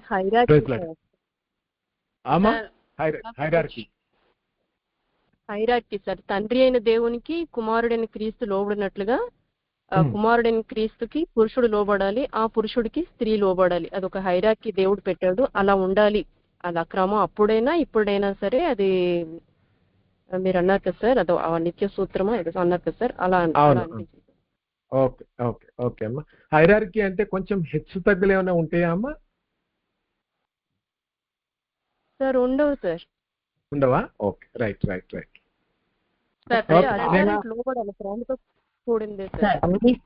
పురుషుడు అని లేదు, స్త్రీ అని లేదు, గ్రీసు దేశస్థుడని లేదు, ఉద్రుడని లేదు అనే సత్యం కూడా పౌలే బోధిస్తాడు. సో ఇక్కడ ఎవరు తక్కువ అనేది అయితే కాదు, కానీ ఒకరిని ఒకరు ప్రేమించుకున్నప్పుడే, ఒకరిని ఒకరు గౌరవించుకున్నప్పుడే అక్కడ ఒక ట్రాంక్విలిటీ అనేది ఉంటుంది. సో ఏదైనా తలపెట్టినప్పుడు అది సక్రమంగా జరగాలంటే దాన్ని ఫాలో అవ్వగాలి. ఎవరి ఇష్టానుసారంగా వాళ్ళు ఉండటం అనేది కాదు, కానీ వారిని పైన కింద కాదు, ఒకరిని ఒకరు ప్రేమించుకోవాలి, ఒకరిని ఒకరు గౌరవించుకోవాలి. అప్పుడే ప్రభు యొక్క పరిచర్య గొప్పగా జరుగుతుంది అనేసి మన నాగరాజ్ సార్ చెప్పినట్టు ఒక క్రమం ఇది. ఎవరికి తక్కువ కాదు. 1వ తరగతి చదివిన తర్వాత 2వ తరగతి చదవాలి అంతే. 1వ తరగతి 3 చదువుతానంటే కుదరదు. అది ఒక క్రమం. అన్న, దేవుని చేత ఆశీర్వదింపబడిన జంటగా ఉండాలన్న.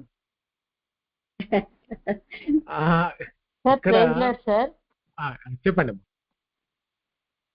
సార్. ఇప్పుడు యేసుక్రీస్తు ప్రభు వారు దేవుడు, త్రియేక దేవుడు, త్రిత్వంలో ఏకత్వంగా ఉన్న దేవుడు అయితే కుమారునిగా ఉన్నప్పుడు లోబడ్డాడు. అంటే దేవునిలో ఒకడైనప్పటికీ, వాళ్ళు ముగ్గురు ఒకడైనప్పటికీ కూడా ఆయన దేవునికి లోబడ్డారు. అదే స్త్రీ పురుషులు ఏక శరీరంగా ఉన్నారు, అయినప్పటికీ కూడా ఇప్పుడు స్త్రీ శరీరం అనుకుంటే, పురుషుడు తల అనుకుంటే, తలతో ఆలోచించే ఆలోచనలు శరీరం వింటా ఉంటది. శరీరంకి తగ్గట్టు తల కూడా ఆలోచిస్తుంది. కాబట్టి వైస్ వర్సా అట్లా వాళ్ళు ఒకరినొకరు గౌరవించుకుంటూ, ఒకరి అభిప్రాయాలు ఒకరు గౌరవించుకుంటూ అట్లా ఉండాలి అని చెప్పి నాకు అర్థమవుతుంది sir. Okay, thank you sir. Praise lord sir. ప్రతి పురుషుడికి శిరస్సు క్రీస్తు అంటే, పురుషుడు అనేవాడు క్రీస్తుకు సంఘంలో, దేవుని సంఘంలో, కుటుంబంలో కూడా క్రీస్తుకు లోబడి ఉండాలి సార్. తర్వాత స్త్రీకి శిరస్సు పురుషుడు అంటే, పురుషుడు బాధ్యత కలిగి కుటుంబంలో ఒక నాయకుడిగా బాధ్యతగా వ్యవహరించే వ్యక్తిగా ఉండాలి. అంటే స్త్రీకి పురుషుడు శిరస్సులాగా ఉండాలి. అదేవిధంగా క్రీస్తుకు శిరస్సు దేవుడు అంటే, మన దేవునికి సంపూర్ణంగా లోబడి, క్రీస్తే తండ్రి అయిన దేవునికి లోబడి ఉన్నాడని మనం అనుకోవచ్చు సార్. అంటే కొరింథీయులకి స్త్రీలు యజమానికి లోబడిన పరిస్థితి ఉన్నది కాబట్టి ఇక్కడ స్త్రీకి శిరస్సు పురుషుడు అని మాట్లాడినట్టు కూడా మనం అనుకోవచ్చు. ఓకే, ఓకే, రైట్ అండి. థ్యాంక్ యూ, మీరు అందరూ స్పందించారు. చెప్పండి. కాలంలో కూడా ఆ విధంగా ఉన్నారు కాబట్టి ఆ విధంగా రాశాడు సార్. ఆ కల్చర్ నుంచి సంస్కృతి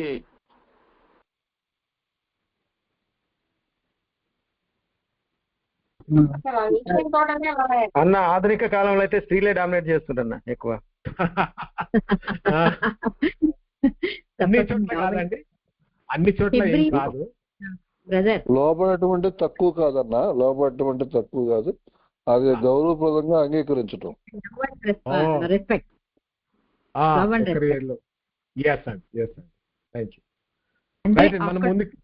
అప్పుడున్నటువంటి ఆ కాలంలో హెబ్రీ స్త్రీలు కొంచెం విగరస్ గా ఉండేవాళ్ళు అనమాట. సో అందుకనేసి పౌలు వాళ్ళని ఉద్దేశిస్తూ ఆ మాట చెప్పినాడు, మౌనంగా ఉండండి సంఘంలో అంటూ. మీరు అన్నట్టు culture at that time it was like that. So that వాళ్ళని కంట్రోల్ చేయడానికి కొన్ని రెస్ట్రిక్షన్స్ పెట్టినారు పౌలు గారు అక్కడ ఉన్నటువంటి పరిస్థితి. మరిమల్ల గారు ఒక ప్రశ్న ఏంటంటే, అది కొరింథీ సంఘం వరకే పరిమితమా? ఈనాడు మనకు కూడా ఈ మాటలు వర్తిస్తాయా? ఎస్, డెఫినెట్ గా సార్, మనకు అందరం కూడా మనం ఇంప్లిమెంట్ చేసుకోవాల్సినటువంటి విషయమే అది. రైట్ అండి, థ్యాంక్ యూ. అటువంటి స్త్రీలు ఉన్నప్పుడు, అటువంటి మనుషులు ఉన్నప్పుడు తప్పకుండా ఈ వాక్యాన్ని బట్టి మనం అందరం సరి చేసుకోవాల్సినటువంటి అవసరత ఎంతైనా ఉంది sir. Right, thank you. Okay, మనం ముందుకెళ్దామండి, సమయం అయిపోతుంది కాబట్టి కొంచెం ముందుకెళ్దాం. ఇక్కడ చూస్తున్నట్లయితే శిరస్సు అనేటువంటి పదానికి అర్థం ఏంటంటే, ప్రాచీన కాలంలో అంటే ఆనాటి కాలంలో రచయిత రాస్తున్నప్పుడు ఆయన ఉద్దేశంలో శిరస్సు అంటే నాయకత్వం, అంటే నాయకుడిగా ఉండి శాసించడం అనేది కాదండి. అదొక బాధ్యతతో కూడినటువంటి పదవి. అంటే కుటుంబానికి శిరస్సుగా ఉన్నటువంటి వ్యక్తి, భార్యకి భర్త శిరస్సు అయినప్పుడు భార్య యొక్క పూర్తి బాధ్యత, ఆమె మీద మరి అన్ని హక్కులు కలిగినటువంటి వ్యక్తిగా పురుషుడు ఉన్నాడు అని చెప్పి అక్కడ మరి రాయబడినటువంటి సందర్భాన్ని మనం చూస్తుంటున్నాం. అంతేకాదు, మీరు చూస్తా ఉన్నట్లయితే ఈ సందర్భంలో గ్రీకులో వాడబడినటువంటి పదం ఏంటంటే కెఫేలే అనేటువంటి పదాన్ని వాడారు. దీనికి రెండు ముఖ్యమైనటువంటి పదాలు అర్థాలు ఉన్నాయని. ఏంటంటే, ఒకటి నాయకత్వము లేదా అధికారం కలిగి ఉండడము, అంటే అథారిటీ ఉంటుంది, అదే సమయంలో రూల్ కూడా చేసేటువంటి అధికారం ఉంటుంది. అంటే తన బాధ్యతని ఆయన తీసుకోవడం, దానికి సంబంధించినటువంటి పూర్తి బాధ్యత ఆయనదే అని ఆ యొక్క మరి అధికారం కలిగి ఉంటుంది.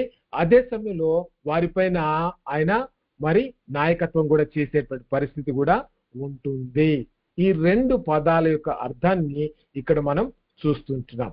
దీనికి మూలం, ఈ పదాలకు అర్థం, ఆ సోర్స్ ఆఫ్ ఆరిజిన్ ఏంటంటే మీరు గమనిస్తే ఇక్కడ ఉదాహరణకు ఒక నది ఎక్కడైతే పుడుతుందో దాన్ని నది యొక్క శిరస్సు అంటారు.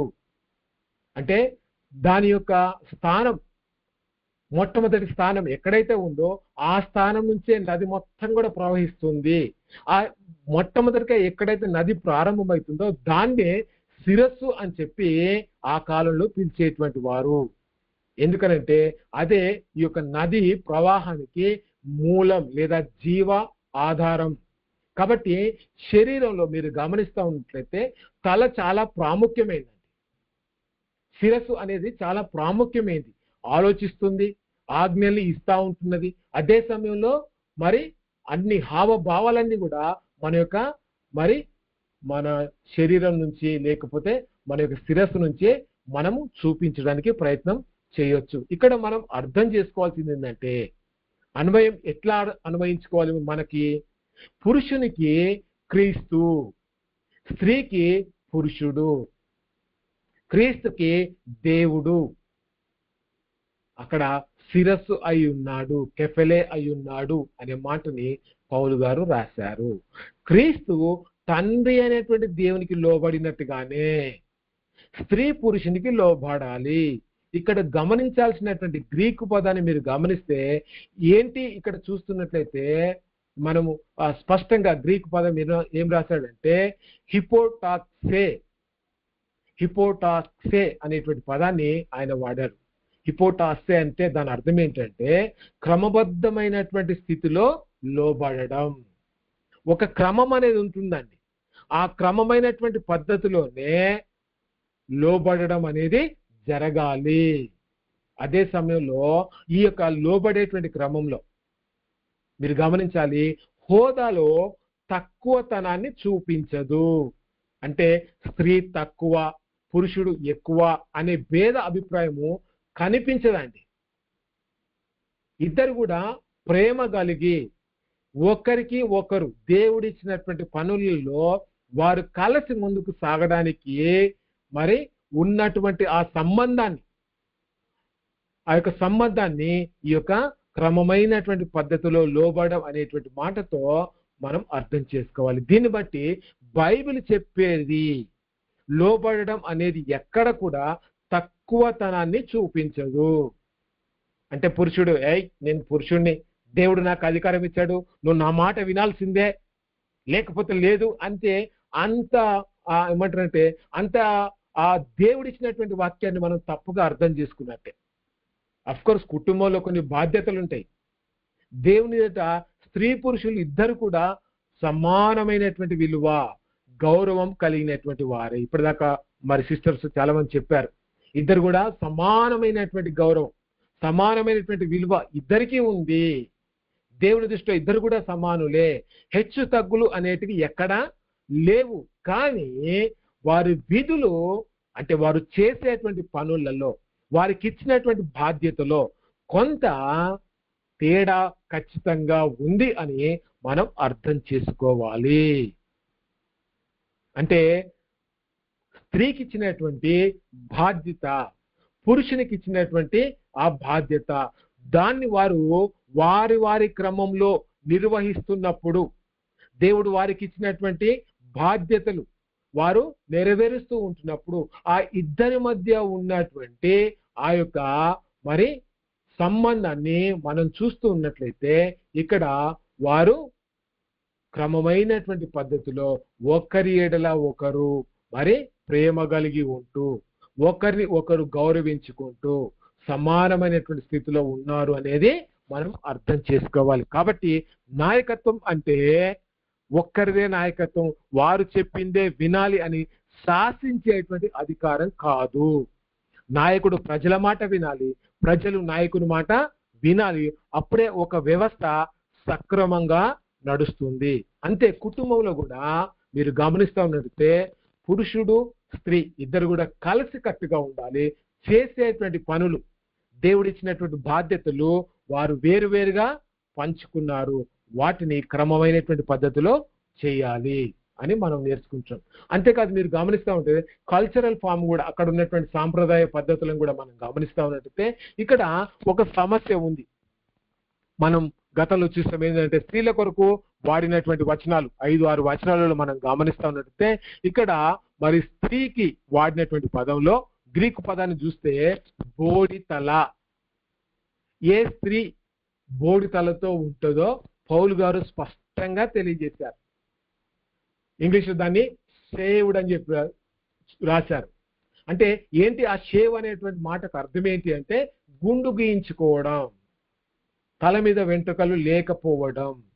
అది ఏ సందర్భంలో పౌలు వాడాడు, దాని వెనక ఉన్నటువంటి అర్థం ఏంటి, దాన్ని ఎట్లా అర్థం చేసుకోవాలి అనేది మనం చూస్తూ ఉన్నట్లయితే ఇక్కడ చూస్తూ ఉంటున్నాం. ఏంటంటే పౌలు ముసుగు లేకపోవడం అనేది తల బోడి చేయించుకోవడం, అంటే శరీరంలో ఉన్నటువంటి మన తలని బోడి చేయించుకోవడంలో మనము సమానం అన్నాడు. అంటే పురుషునికి లోబడినటువంటి స్త్రీ లేదా ముసుగు వేసుకున్నటువంటి స్త్రీ గురించినటువంటి సందర్భాన్ని మనం గమనిస్తూ ఉన్నట్లయితే రోమా చట్ట ప్రకారం వ్యభిచారంలో దొరికినటువంటి స్త్రీలకు లేదా మరి భార్యలకు లేకపోతే భర్తలకు ద్రోహం చేసినటువంటి వారికి, ఏ భార్య అయినా తన భర్తకి ద్రోహం చేస్తే వారికి శిక్ష ఏం చేసేవారంటే వారి తలని బోడి చేసేటువంటి వారు, ఆమె యొక్క వెంట్రుకల్ని తీయించేటువంటి వారు. కాబట్టి ముసుగు తీయడం అనంటే ఆనాటి సమాజంలో వ్యభిచారిణిగా ముద్రపడడంతో సమానం. కాబట్టి ఖచ్చితంగా స్త్రీకి తన యొక్క వెంట్రుకలు, ఖచ్చితంగా వారు ఉంచుకునేటువంటి వారు. అది దేవుని యొక్క ఆజ్ఞగా వారు చూసేటువంటి వారు. ఏ వ్యక్తి అయినా భర్తకి ద్రోహం చేసి వ్యభిచారం చేస్తూ దొరికిన సమయంలో అక్కడ ఉన్నటువంటి శిక్ష ఏంటంటే ఆమెకున్నటువంటి తల వెంట్రుకలు తీసివేయడం, బోడి చేయడం చేసేటువంటి కల్చర్, ఆ సాంప్రదాయము అక్కడ ఆ కాలంలో కొరింథీ పత్రికలో పౌలు రాస్తున్నటువంటి కాలంలో ఉంది. దాన్నే పౌలు గారు వాడుకొని ఏం చేశారంటే వివాహిత స్త్రీలు బహిరంగ ప్రదేశాలలో తలపై ముసుగు వేసుకునేటువంటి వారు, ఏదో ఒక షాలో ఏదో ఒకటి కప్పుకునేటువంటి వారు. ఇది ఆమెకు పెళ్లి అయ్యింది అనడానికి, ఆమె శీలవతి అనడానికి, మరియు ఆమె భర్తకి గౌరవం ఇస్తుంది అనడానికి గుర్తుగా ఆ దినాలలో ఈ సాంప్రదాయాన్ని కొనసాగించేటువంటి వారు.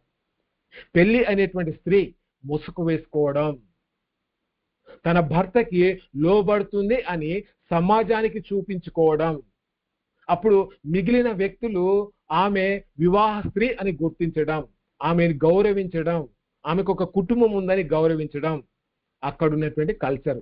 ఒకవేళ ఒక స్త్రీ సమాజంలో ముసుగు తీసివేస్తే ఆ రోజుల్లో వ్యభిచారం చేసేటువంటి స్త్రీగా వారు భావించేటువంటి వారు. ఈ కల్చరు అక్కడ కొరింథీ పత్రికలో పౌలు గారు రాస్తున్నప్పుడు అక్కడ ఉందండి. దీన్ని మనం ఎట్లా అర్థం చేసుకోవాలంటే ఈనాటి సమాజానికి దాన్ని మనం ఎట్లా అప్లికేషన్ అన్వయించుకోవచ్చు అంటే స్త్రీ తలపైన ముసుగు ధరించడం తనకు వివాహమైందని, తన భర్తను గౌరవిస్తుందని చెప్పడానికి గుర్తుగా ఈనాటికి కూడా స్త్రీలు తప్పకుండా ముసుగు వేసుకోవాలి. ముఖ్యంగా ఆరాధనకు వచ్చేటప్పుడు తన భర్తకి లోబడుతున్నాను అని చెప్పడానికి తప్పకుండా ముసుగు ధరించాలి. దేవుని నుండి దృష్టిని మళ్లించే రీతిగా ఉండే అతి ఆకర్షించేటువంటి లేదా విపరీతమైనటువంటి లేదా అసభ్యకరమైనటువంటి దుస్తులను వేసుకోకూడదు. పౌలు గారు ఎందుకు రాస్తున్నాడంటే కొరింథీ సంఘంలో ఆ స్థితి ఉందండి. ఎందుకంటే చాలా మంది అన్యజనులు ఈ సంఘంలోకి వచ్చారు. వారందరూ చాలా డబ్బున్నటువంటి వ్యక్తులు. వాళ్ళు ఏం చేశారంటే విలాసాలకు అలవాటు పడి క్రీస్తు యేసులోనికి వచ్చినప్పటికీ కూడా తమ వస్త్రధారణ అనేది ఇతరులకి అభ్యంతరకరంగా ఉండే రీతిగా వారు ధరిస్తూ సంఘంలోకి వచ్చారు. వారి యొక్క స్థితిగతులు లోక సంబంధమైనటువంటి స్థితిగతులతోనే వారు ఇంకా కొనసాగించేటువంటి ప్రయత్నం చేస్తున్నారు. కాబట్టి అది సంఘంలో ఆచరిస్తున్నటువంటి భక్తికి కాస్త డిస్టర్బెన్స్ గా, భక్తితో దేవుని దగ్గరికి వచ్చినటువంటి ఒక వ్యక్తికి కొంత మరి అతన్ని ఆకర్షిస్తూ అసభ్యకరమైనటువంటి దుస్తులు వేసుకోవడం ద్వారా అతని యొక్క మరి మనస్తత్వము దెబ్బతింటుంది. కాబట్టి కొన్ని హెచ్చరికలు పౌలు గారు ఇస్తూ ఈ మాటలన్నీ కూడా ఆయన రాశాడు. అది ఆ కల్చర్కే సంబంధమా అంటే కాదు, ఈనాటికి కూడా అది వర్తిస్తుంది. ఎట్లా వర్తిస్తుంది అంటే కొంచెం దుస్తులు గౌరవప్రదంగా ఉండాలి. ముఖ్యంగా మనం ఆరాధనకు వెళ్ళేటప్పుడు మన వస్త్రధారణ, లేకపోతే మన ప్రవర్తన, లేకపోతే మన వినయం, లేకపోతే మన నమ్రత, ఇతరుల పట్ల చూపించేటువంటి ఆ గౌరవం ఏదైతే ఉందో దాన్ని చాలా జాగ్రత్తగా మనం సమాజానికి చూపించాలి. సమాజాన్ని షాక్ గురి చేసేలా లేదా దేవుడు సృష్టించిన స్త్రీ పురుషుల భేదాలను హేళన చేసేదిగా ఉండకూడదు. అంటే పురుషుని దుస్తులు స్త్రీ ధరించకూడదు, స్త్రీ దుస్తులు పురుషుడు కూడా వేసుకోకూడదు. దేవుడు ఒక క్రమాన్ని ఇచ్చాడండి. దేవుడు స్త్రీకి కొన్ని బాధ్యతలు, పురుషునికి కొన్ని బాధ్యతలు ఇచ్చాడు. ఆ బాధ్యతల నుంచి, ఆ క్రమంలో నుంచే మనము వాక్యానికి లోబడుతూ ముందుకు సాగాలి. కాబట్టి ఖచ్చితంగా భర్తను గౌరవించాలి, తప్పకుండా ముసుగు వేసుకోవాలి. అది ఆ కాలమే కాదు, ఈనాటి కాలానికి కూడా ఆ పద్ధతి అనేది కొనసాగుతుంది. మనకే కాదు, మన తర్వాతి తరానికి కూడా ఇది పాటించడానికి అవకాశం ఉంటుంది అనేది మనం తెలుసుకోవాలి. కాబట్టి వాక్యం చదువుతున్నప్పుడు అక్కడ ఉన్నటువంటి కల్చర్ని చూడాలి. ఆ వచనం ఎందుకు రాయబడ్డదో దాని యొక్క అర్థం ఏంటి అనేది కూడా మనం చూడాలి. ఆ అర్థం ఈనాటి కాలానికి అది ఎట్లా ఉపయోగపడుతుంది. ఎందుకంటే కల్చర్ మారచ్చు, అక్కడ ఉన్నటువంటి పరిస్థితులు మారిపోవచ్చు, మనం ఆ పరిస్థితుల్లో లేకపోవచ్చు. కానీ ఆ వచనంలో ఉన్నటువంటి అంతరార్థం, దాని వెనుక దాగినటువంటి నేర్చుకునేటువంటి ఒక సత్యం ఖచ్చితంగా ఉంటుంది. అది అన్ని కాలాలకు సరిపోతుంది అనేది మనం ఇలాంటి ఉపమానాల ద్వారా మనం గ్రహించేటువంటి అవకాశం ఉంది. రైట్ అండి. ఇక్కడ మీరు గమనిస్తానంటే అన్వయించేటప్పుడు 3 కోణాలలో మన యొక్క అన్వయం ఉండాలి. అంటే మన జీవితంలో ఈ ఆజ్ఞని ఎట్లా పాటించాలి అనేది 3 రకాలుగా మనం దాన్ని అన్వయించాలి. అందులో ముఖ్యంగా మీరు గమనిస్తా ఉన్నట్టు చూస్తుంటాం. ఒకటి ఏంటిదంటే పర్సనల్ లైఫ్, రెండవది ఫ్యామిలీ, మూడవది సొసైటీ. ఇక్కడ చూస్తున్నట్లయితే ఒక చిన్న ఎగ్జాంపుల్ తీసుకొని మనం ధ్యానం చేస్తుంటాం. ఇక్కడ చూస్తున్నట్టయితే బలిపీఠం ఎదుటనే నీ అర్పణ విడిచిపెట్టి, యేసుక్రీస్తు వారు ఇక్కడ చెప్పినటువంటి మాట మత్తయి సువార్త 5వ అధ్యాయంలో 54వ వచనంలో, ఎవరైనా అక్కడ చూసినట్టయితే బలి అర్పించడానికి వచ్చినప్పుడు వారు ఒకవేళ ఆ సందర్భంలో ఎవరికైనా నేను అన్యాయం చేశాను అని అనిపించినప్పుడు ఏం చేయాలి అనేది ఇక్కడ రాయబడినటువంటి సందర్భాన్ని మనం చూస్తూ ఉంటున్నాం. ఏంటి ఇక్కడ చూస్తున్నటువంటి విషయంలో ఈ వాక్యము సూత్రాన్ని మన వ్యక్తిగత, కుటుంబ, లేకపోతే సామాజిక ఈ 3 సందర్భాలలో ఈ వాక్యము మనకి ఎట్లా అన్వయించుకోవాలో మనం చూద్దాం. వ్యక్తిగతంగా ఈ వాక్యం మనకు ఉపయోగపడుతుంది, ఈ వాక్యమే కుటుంబ పరంగా ఉపయోగపడుతుంది, ఈ వాక్యమే సామాజికంగా సంఘంలో, మన స్థానిక సంఘంలో కావచ్చు లేదా సొసైటీలో కావచ్చు, ఇది ఎట్లా ఉపయోగపడుతుంది అనేది మనం చూద్దాం. ముఖ్యంగా వ్యక్తిగతంగా దేవుడు అంతరంగా యథార్థతను కోరుకుంటున్నాడు. దేవుని మందిరానికి పగతో, ద్వేషంతో, లేకపోతే క్షమించలేనటువంటి ఆ గుణంతో, అలాంటి హృదయంతో మనం దేవుని దగ్గరికి వచ్చి చేసేటువంటి ప్రార్థనలు లేదా ఉపవాసాలు అవి దేవునికి ఇష్టమైనవి కావు. మనం అన్యాయం చేసినట్లుగా ఒకవేళ గుర్తుకు వస్తే వెంటనే వెళ్ళి వారితో మనము సమాధానం పడిన తర్వాతనే బలి అర్పించాలని దేవుని యొక్క వాక్యం చెప్తా ఉన్నది. ఇక్కడ అర్థం ఏంటంటే అందరితో ప్రేమ కలిగి ఉండడం. వ్యక్తిగత జీవితంలో మనం పగబెట్టుకొని ఇతరులని క్షమించలేనటువంటి మనసుతో ఉంటే మనం చేసేటువంటి ప్రార్థనలకు జవాబు రాదు. అది మన వ్యక్తిగతమైనటువంటి అన్వయం. కుటుంబానికి కూడా ఈ మాట వర్తిస్తుంది. ఎట్లా? క్రైస్తవ కుటుంబం అంటే గొడవలు రాని కుటుంబం కాదు. బాగా గుర్తుంచుకోవాలండి. క్రైస్తవ కుటుంబం అంటే వాళ్ళు చాలా మంచోళ్ళండి, వాళ్ళు గొడవలే పెట్టుకోరండి అని అనుకోవడానికి వీల్లేదు. కానీ ఏంటంటే గొడవలు వచ్చినప్పుడు ఖచ్చితంగా కుటుంబంలో గొడవలు వస్తాయండి. ప్రతి ఫ్యామిలీలో ఏదో ఒక ప్రాబ్లం ఖచ్చితంగా ఉంటుంది. అయితే గొడవలు వచ్చినప్పుడు తమ అహాన్ని విడిచిపెట్టి, తమ ఈగోని విడిచిపెట్టి ఏం చేయాలంటే ఒకరినొకరు క్షమించుకుంటూ బలిపీఠం వద్దకి ఏక మనసుతో మోకరించేటువంటి కుటుంబంగా మన కుటుంబాలు ఉండాలి. అంటే బలిపీఠం ఇప్పుడు లేదు, కానీ ప్రతి క్రైస్తవ కుటుంబం ఉదయకాలం తమ పిల్లలతో, తమ భార్య భర్తతో, కుటుంబం అంతా కలిసి కుటుంబ ప్రార్థన చేసుకోవడమే వారికి బలిపీఠం. అది రాత్రి వీలైతే రాత్రి, లేకపోతే ఉదయకాలం, మనకి వీలైతే ఉదయకాలం. కానీ కుటుంబం అన్నాక ఖచ్చితంగా కుటుంబ ప్రార్థన ఉంటే ఆ ప్రార్థనకు వచ్చేటప్పుడు మనల్ని మనం సరి చేసుకోవడానికి, మన హృదయాన్ని సరిదిద్దుకోవడానికి అవకాశం ఉంటుంది. అప్పుడు ఒకరినొకరు క్షమించుకునే మనసులోకి రాగలుగుతాం. ఎందుకంటే ప్రార్థనలో ఉంటాం కాబట్టి అక్కడ సమాధానమే మనము మరి తెచ్చుకునేటువంటి ప్రయత్నం మనం చేస్తాము. ఇక్కడ 1 పేతురు పత్రిక 3వ అధ్యాయం 7వ వచనంలో మీరు గమనిస్తే పేతురు గారు రాస్తూ ఒక చక్కని మాట రాశారు. ఏంటి కుటుంబాలు ఎట్లా ఉంటాయి అనే దానికి ఆయన ఏం రాశారంటే, మీ భార్యలు మీతో పాలువారై ఉన్నారని ఎరిగి ఎక్కువ బలహీనమైన ఘటమని భార్యను సన్మానించి ఏం చేయాలట, మీ ప్రార్థనలకు అభ్యంతరం కలగకుండానట్లు జ్ఞానము చొప్పున వారితో కాపురం చేయుడి. అంటే ఇక్కడ మీరు గమనిస్తా ఉన్నట్లయితే ఖచ్చితంగా కుటుంబంలో ఏదో ఒక సమస్య ఉంటుంది. ఆ సమస్యలను బట్టి మీ కుటుంబం అభ్యంతరకరంగా ఉండకుండా, ఒకరిని ఒకరు అభ్యంతరపరుచుకోకుండా ఏం చేయాలంటే, మీరు విశ్వాసంలో స్థిరంగా ఉండాలి అంటే ఒకరిని ఒకరు అర్థం చేసుకుంటూ, జ్ఞానం చెప్పున అంటే ఒకరి మనసును ఒకరు అర్థం చేసుకుంటూ వారితో చాలా జాగ్రత్తగా కాపురం చేయాలి. అప్పుడే కుటుంబంలో గొడవలు వచ్చినా ఒకరినొకరు అర్థం చేసుకొని క్షమించుకొని తిరిగి కలిసిపోయేటువంటి కుటుంబాలుగా మన కుటుంబాలు ఉండాలి అని చెప్పి మత్తయి సువార్తలో చూస్తున్నాం. పేతురు గారు కూడా ఇదే మాటని రాస్తున్నాడు. అంటే ఏం అర్థం చేసుకుంటున్నాం? సమస్య వచ్చినప్పుడు వాక్యం ద్వారా, మన ప్రార్థన ద్వారా, మన కుటుంబ ప్రార్థన ద్వారా మనం సరిదిద్దుకునేటువంటి అవకాశం ఉంటుంది. ఇక్కడ మీరు గమనించాల్సింది ఏంటంటే సామాజిక జీవితానికి ఏమైనా అన్వయం అంటే వ్యక్తిగతంగా చూసాం మన హృదయంలో ఏముండొద్దు అని చెప్పి, కుటుంబం కూడా ఒకరొకరు క్షమించుకుంటూ కలిసికట్టుగా ముందుకు సాగాలి, అందుకు ప్రార్థన చాలా అవసరం అనే మాటని మనం చూసాం.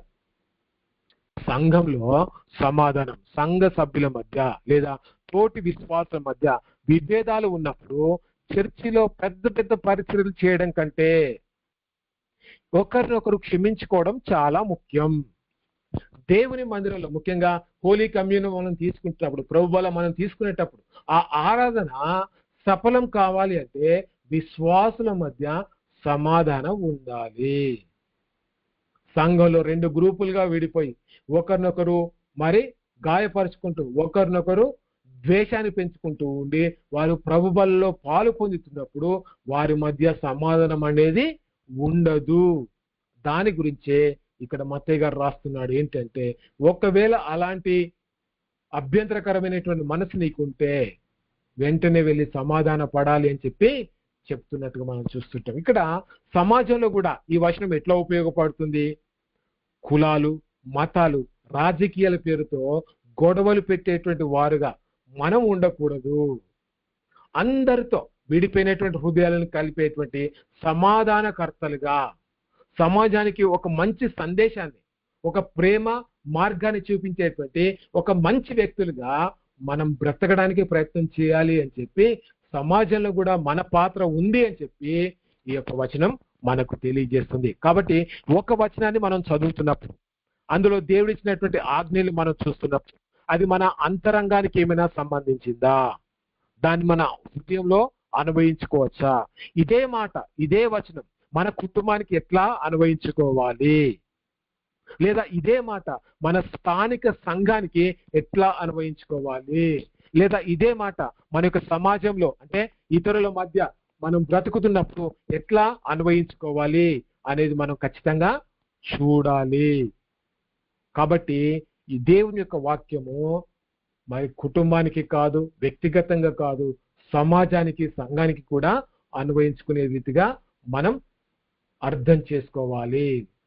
చివరిగా మీరు చూస్తున్నట్టయితే అన్వయంలో మనం చేయకూడనటువంటి పొరపాట్లు ఉన్నాయండి. ఒక వచనాన్ని మనం అన్వయించేటప్పుడు ఈ రీతిగా ఉండాలి మీరు అని చెప్పేటప్పుడు కొన్ని పొరపాట్లు మనం తప్పకుండా చేస్తాం.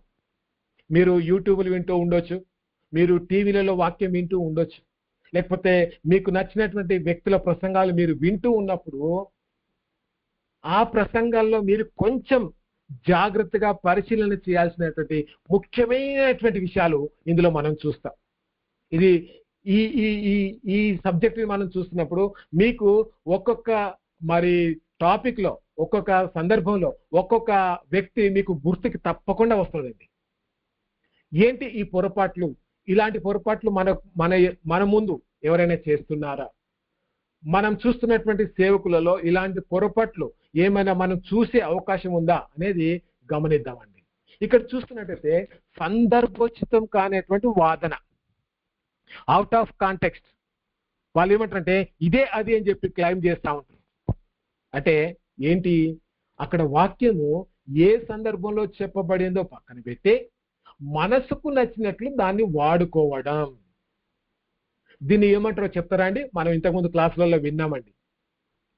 ఏదో కొంచెం గ్రీకు 2 పదాలు మనం చూసాం కదా, ఎవరైనా చెప్తారా? వక్రీకరించమంటారన్నా. 2 గ్రీకు పదాలతోని దేవుని యొక్క వాక్యాన్ని వ్యాఖ్యానించేటువంటి విధానం చూసాం. 2 గ్రీకు పదాలు. యూదా సింహము వలె అని సాతాను గురించి. Okay okay. గ్రీకు పదాలతో 2 గ్రీకు పదాలతోని వచనాన్ని ఎట్లా అన్వయించాలి, అన్వయించకూడదని చెప్పి మనం ఇంతకుముందు చూసామండి. Praise lord sir. Praise Lord అండి.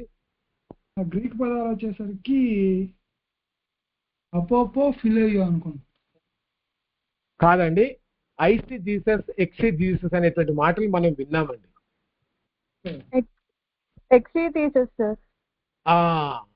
మీరు గమనించాల్సింది ఏంటంటే ఇక్కడ సందర్భాన్ని బట్టి, ఆ వాక్యంలో ఉన్నటువంటి సందర్భాన్ని బట్టి దాన్ని మనము అసలైనటువంటి అర్థాన్ని వెలికి తీసే ప్రయత్నం చేయాలి, కానీ మనకు నచ్చినట్టుగా దేవుని యొక్క వాక్యాన్ని వాడుకోవడం పొరపాటు. ఇప్పుడు నాకు చాలా కోపంగా నేను దేవుని యొక్క వాక్యాన్ని, నాకు ఎవరో మోసం చేశారు, ఆ యొక్క మోసంతో కూడినటువంటి స్థితిలో దేవుని యొక్క వాక్యాన్ని చదువుతున్నప్పుడు అందులో ఒక వచనం మోషే వెళ్ళి ఒక వ్యక్తిని చెప్పినట్టుగా ఉంటుంది. అరే ఇది దేవుడు నా కొరకే ఇచ్చాడు అని చెప్పి నేను కూడా వెళ్ళి ఆ వ్యక్తిని చంపొచ్చా?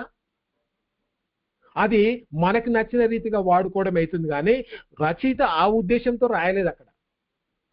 కాబట్టి సందర్భాన్ని దాటి మనకు నచ్చిన దాన్ని వాక్యంతో చెప్పించి ఇదే అది అని చెప్పి వాదించేటువంటి ప్రయత్నం మనం ఎప్పుడు కూడా చేయొద్దు. ఇది పొరపాటు. రెండవది, వాక్యాన్ని అన్వయించేటప్పుడు కేవలం మేధో సంబంధమైనటువంటి భక్తే, ఇంటలెక్చువలిజం అంటే వారికి ఉన్నటువంటి తెలివితేటలను బట్టి ఏం చేస్తా ఉంటారంటే దేవుని యొక్క వాక్య సత్యాన్ని మూల భాషల అర్థాలను కూడా వాళ్ళు తెలుసుకుంటారు. ఎందుకు? కేవలం జస్ట్ ఇన్ఫర్మేషన్ మాకు తెలిసి ఉండాలి, మేమందరికంటే గొప్ప వ్యక్తులమని కనపరుచుకోవాలి అనేటువంటి ఆశతో వాళ్ళు ఇన్ఫర్మేషన్ సంపాదించుకోవడానికి ప్రయత్నం చేస్తూ ఉంటారు.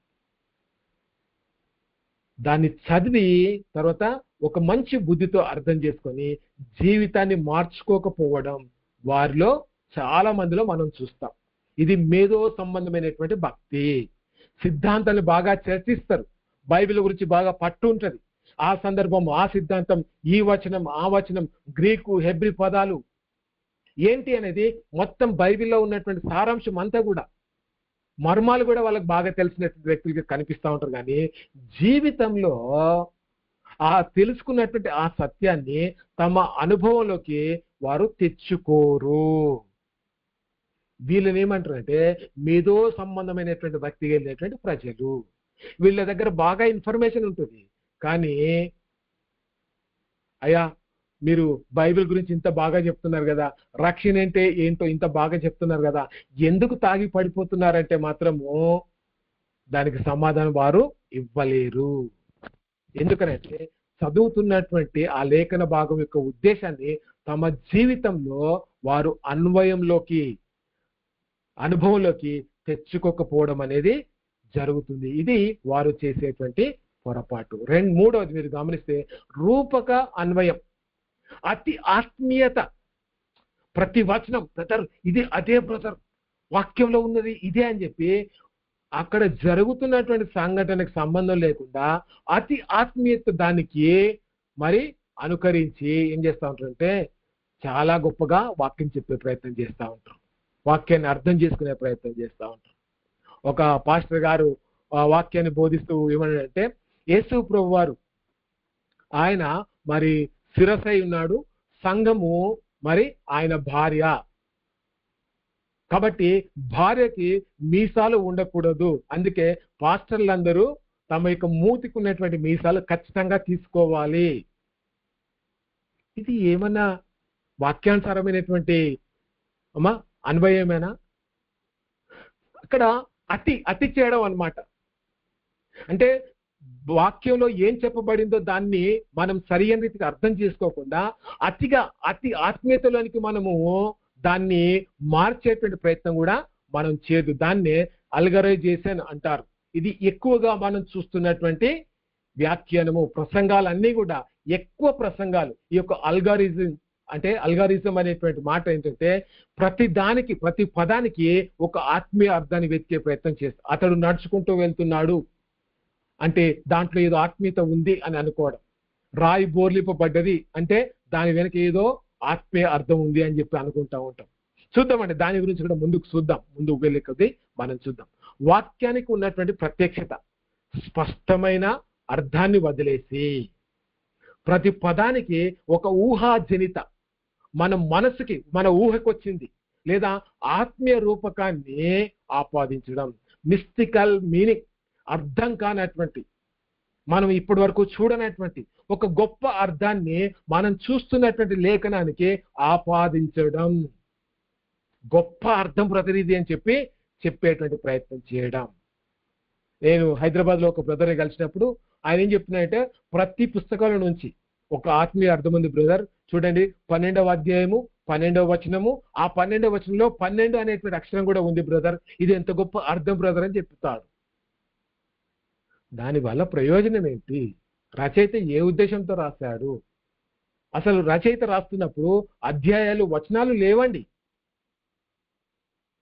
రచయిత రాస్తున్నప్పుడు బైబిల్లో అధ్యాయాలు కానీ ఆ వచనాలు కానీ లేవు. ఇది మన సౌలభ్యం కోసం ఆ తర్వాత వచ్చినటువంటి పద్ధతి.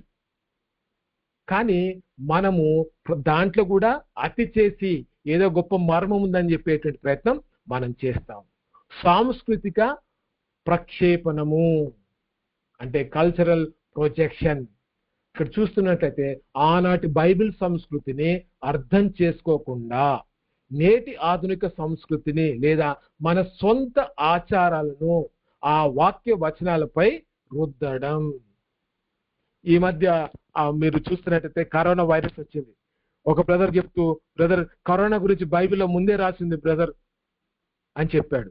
ఏంటి అంటే అక్కడ ఉన్నటువంటి కరోనా ఆ పరిస్థితి వేరు, కరోనా అనేటువంటి పేరు లేదండి. కాకపోతే అలాంటి మరి వ్యాధులు వచ్చాయి, అలాంటి అంటువ్యాధులు వచ్చాయి. అంతేకాని కరోనా ఉంది అని చెప్పడానికి వీలు లేదు. ఆ సంస్కృతిని మనం అర్థం చేసుకోకుండా ఆధునిక సంస్కృతిని మన సొంత ఆచారాలతో వాక్య వచనాలపైన మన సొంత ఆలోచన రుద్దడం అనేది పొరపాటు. ఇవి మనం చేస్తున్నటువంటి పొరపాట్లు. ఇక్కడ ఒక చిన్న ఉదాహరణ ఇచ్చానండి, దయచేసి మీరు అన్మ్యూట్ చేసుకొని మాట్లాడొచ్చు. ఇక్కడ చూస్తున్నట్లయితే మొదటి సమూయేలు గ్రంథం 17వ అధ్యాయంలో యుద్ధము యెహోవాదే మనందరము ఎరిగినటువంటి లేఖన భాగం. సందర్భోచిత్తం కానటువంటి వాదన ఏంటంటే, అవుట్ ఆఫ్ కాంటెక్స్ట్ ఏం క్లైమ్ చేస్తున్నాడు?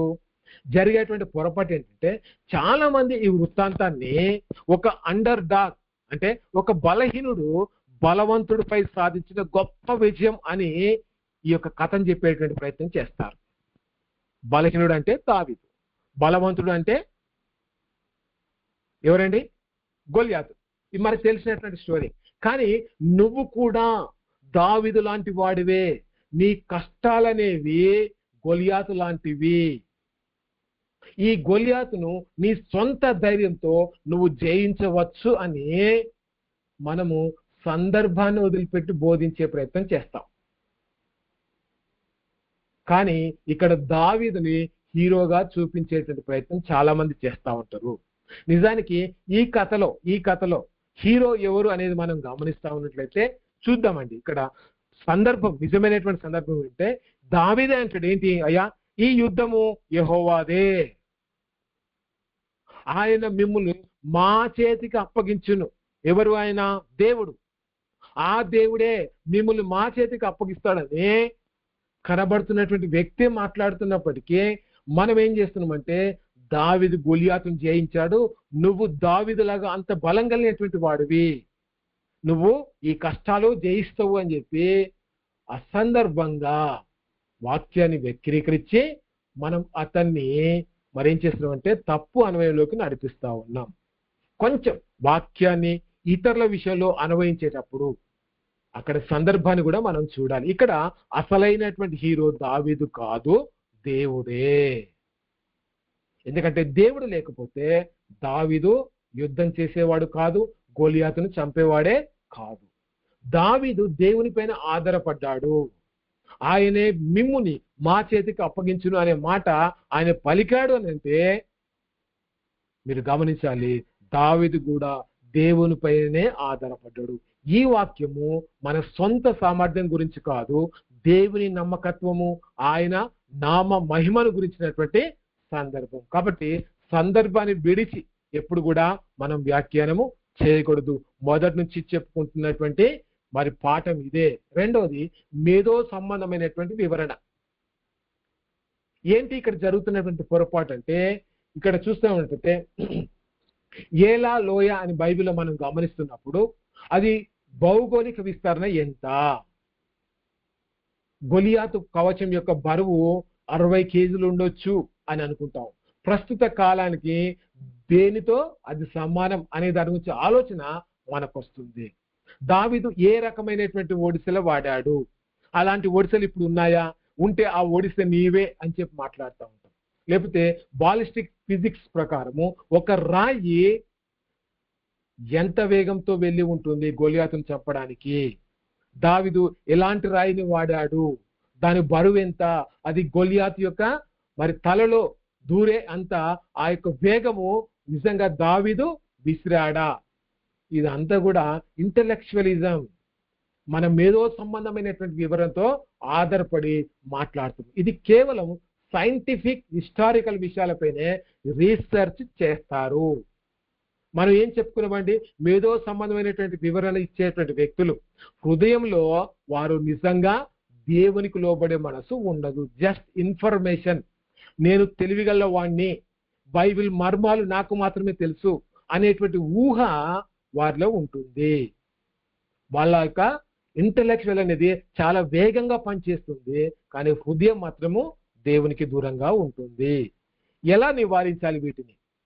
ఈ చారిత్రక వివరాలు బైబిల్ విశ్వాసనీయతను రుజువు చేయడానికి పనికొస్తాయి.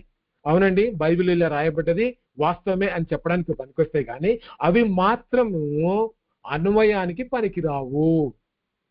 అంటే అర్థమైందా అండి? ఇప్పుడు గొలియాతు ఎంత పెద్ద కవచం, ఎంత బరువు ఉన్నటువంటి కవచం పెట్టాడో దానివల్ల ఏదైనా ఆత్మీయ ప్రయోజనం ఉందా మనకి? దావీదు ఏ రకమైనటువంటి ఒడిసెల వాడాడు, అందులో ఏమన్నా రచయిత ఆత్మీయ అర్థాన్ని చెప్పేటువంటి ప్రయత్నం చేశాడా? జరిగినటువంటి సంఘటనని యథావిధిగా ఆయన చెప్పేటువంటి ప్రయత్నం చేశాడు. అంతవరకే అర్థం చేసుకోవాలి.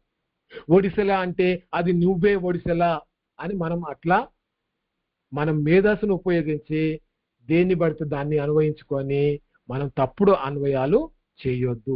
దావీదు పొందినటువంటి ఆత్మీయ రోషం, దేవునిపై అతడు ఉంచినటువంటి విశ్వాసం, ఇవి ఆచరణాత్మక పాఠాలు.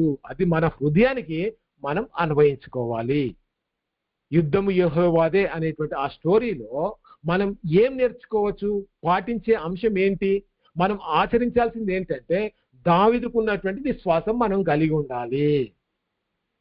గొలియాతుకి ఎందుకు భయపడలేదు అంటే దేవుడు ఉన్నాడనే నమ్మకంతో దావీదు యుద్ధంలోకి ముందడుగు వేశాడు. అలాంటి విశ్వాసం మనం కలిగి ఉండాలి. ఇది ఆచరణాత్మకమైనటువంటి పాఠము. బరువు ఎంత, లేకపోతే భౌగోళిక విస్తీర్ణం ఎంత, ఏ కత్తి పెట్టాడు, ఏ ఒడిసెల పెట్టాడు, దాంట్లో ఆత్మీయ అర్థాలు వెతికేటువంటి ప్రయత్నం మనం చేయకూడదు. ఆయన దేవునిపైన ఆధారపడేటువంటి మనసును చూడాలి. ఆ యొక్క మనసును బట్టి దేవుడిచ్చినటువంటి విజయాన్ని మనం చూడాలి. ఇవి ఆచరించేటువంటి మన యొక్క జీవితంలో అన్వయించేటువంటి సందర్భాలు. కాబట్టి మేధో సంబంధమైనటువంటి వివరాలతో వాక్యం చెప్పేటువంటి వ్యక్తులు ప్రతిదాన్ని బైబిల్లో ఉన్నటువంటి ప్రతి మాటని అదే ఇదే అని చెప్పి మరి ఇంటలెక్చువల్ గా బోధించేటువంటి వ్యక్తులు కూడా మన సమాజంలో ఉన్నారు. వారి జీవితంలో నిజమైనటువంటి ఆత్మీయత మనం కొన్నిసార్లు చూడలేకపోతుంటాం. అది మీరు గమనించాలి. ఇది మనం అన్వయించేటప్పుడు చాలా జాగ్రత్తగా అన్వయించాలి. మూడవది అతి రూపకం, అతి ఆత్మీయం. మీరు గమనిస్తూ ఉంటే ఇక్కడ కూడా ఏం పొరపాటు చేస్తున్నాం, అల్గరైజేషన్ లో ఇది ఒక కథ విషయంలో చాలా ఎక్కువగా జరుగుతుంది. ఏంటి అంటే ఇక్కడ జరిగేది మనం చూస్తే దావీదు ఏరుకున్న 5 రాళ్ళు అంటే విశ్వాసము, ప్రార్థన, బైబిల్ చదవడము, చర్చికి వెళ్ళడము, కానుకలు ఇవ్వడము. రచయిత అది చెప్పడానికి రాశాడా అండి? రచయిత మనసులో అదే ఉందా? మనం ఏం చేస్తున్నామంటే రచయిత చెప్పిన ఉద్దేశం వేరు, దాన్ని మనం అన్వయించేటువంటి ఉద్దేశం వేరు. 5 అన్నది కాబట్టి ఇక్కడ 5 రాళ్ళు అంటే ఏదో ఒకటి తీసుకొచ్చి ఆ 5 రాళ్ళకి సమానమైనటువంటి వాటిని మనం చేర్చాలి. ఎందుకంటే ఇవి పాటిస్తే సంఘస్థులు బాగుంటారు అనే ఆలోచనతో మనం విశ్వాసము, ప్రార్థన, బైబిల్ చదవడము, చర్చికి వెళ్ళడము, కానుకలు ఇవ్వడము, ఇది 5 ఇవి రాళ్ళు అని చెప్పొచ్చా? అంటే అతి ఆత్మీయత, ప్రతి వచనాన్ని ఆత్మీయ కోణంలో చూస్తూ దాన్ని ఎక్కువ చేసి మన అనుదిన జీవితంలో మన విశ్వాసాన్ని బలపరచడానికి చేసే ప్రయత్నంలో వారు అతి చేయడం కూడా పొరపాటే. ఉన్నది ఉన్నట్టుగా ఫస్ట్ అర్థం చేసుకోవాలి. దాంట్లో మనం మోరల్గా ఏం నేర్చుకోవాలి అనేది మనం గమనించాలి. ఆ తర్వాత గొలియాతు అంటే మీకున్నటువంటి అప్పుల బాధ, లేదా క్యాన్సర్ వ్యాధి, లేదా డిప్రెషన్. కాబట్టి మీరు ఇక్కడ మీరు గమనిస్తా ఉన్నట్లయితే దావీదు 7 రాళ్ళు ఎందుకు ఏరుకున్నాడు? ఈ కారణాన్ని మీరు చూస్తే మీకు అర్థమవుతుందండి. ఇక్కడ చూస్తే గొలియాతుకి ఇంకా 4 సహోదరులు ఉన్నారండి. వాళ్ళు రాక్షసులు లాంటి వాళ్ళు. 2 సమూయేలు గ్రంథం 21వ అధ్యాయము 19వ వచనంలో స్పష్టంగా ఉంటుంది. ఏంటి, అతనికి ఇంకా సహోదరులు ఉన్నారని. ఒకవేళ వారు కూడా యుద్ధానికి వస్తే కొట్టడానికి దావీదు సిద్ధపడ్డాడు. అందుకోసమనే ఆయన 5 రాళ్ళు ఏరుకున్నాడండి. అంతేకాని ఆ రాళ్ళకేదో మరి ఆత్మ సంబంధమైనటువంటి గొప్ప సత్యాలు మనం వాటిని చొప్పించి ఎప్పుడు కూడా వాక్యాన్ని వ్యాఖ్యానం అంటే ఇతరులకి అన్వయించేటువంటి ప్రయత్నము మనం దయచేసి చేయొద్దు. ఫస్ట్ ఉన్నది ఉన్నట్టుగా అర్థం చేసుకుందాం. ఇందులో మనం ఏం నేర్చుకోవచ్చు? దేవుడు ఈ యొక్క సందర్భం ద్వారా జరుగుతున్నటువంటి ఈ సంఘటన ద్వారా ఏమి అన్ని తరాలకు సరిపోయే రీతిగా ఇందులో మోరల్లా ఏముంది, ఈ వచనాన్ని ఈ కాలానికి మనం ఎట్లా అర్థం చేసుకోవచ్చు, అందులో ఉన్నటువంటి సారాంశం మనకి ఎట్లా ఉపయోగపడుతుంది అనేది మనం చూడాలి. కానీ అక్కడ ఉన్నటువంటి వస్తువులని, అక్కడ ఉన్నటువంటి మరి ఆయుధాలని, లేకపోతే అక్కడ ఉన్నటువంటి ఇంకేదో ఏదో వాటిని మనము ఈనాటి మన యొక్క జీవితంలోకి అన్వయించుకునే ప్రయత్నం చేయొద్దు. అంతర్లీనంగా దేవుడు ఏం చెప్పడానికి ఈ సందర్భాన్ని వాడుకున్నాడు, అందులో ఏం నేర్చుకోవాలి, ఆ నేర్చుకునేటువంటి విషయం ఈ కాలానికి మనం ఎట్లా అన్వయించుకోవాలి అని మాత్రమే మనం చూడాలండి. ఇక్కడ మీరు గమనిస్తే సాంస్కృతిక ప్రక్షేపణము, కల్చరల్ ప్రొజెక్షన్ ఏంటి మనం చూస్తున్నట్టయితే ఆనాటి సంస్కృతిలో ఛాంపియన్ వార్ఫేర్ అనేది జరుగుతున్నటువంటి సందర్భం. ఇదే సందర్భం అండి దావీదు గొలియాతు సందర్భం. ప్రాచీన కాలంలో ప్రతినిధి యుద్ధం అని చెప్పి పిలిచేటువంటి వారు, రిప్రజెంటేటివ్ వార్ఫేర్ అంటే ఒక వ్యక్తి తన సైన్యం తరఫున ఏం చేసేవారంటే యుద్ధానికి వెళ్ళేటువంటి వారు. ఇరు సైన్యాల తరఫున 2 ఛాంపియన్లు పోరాడుతారు.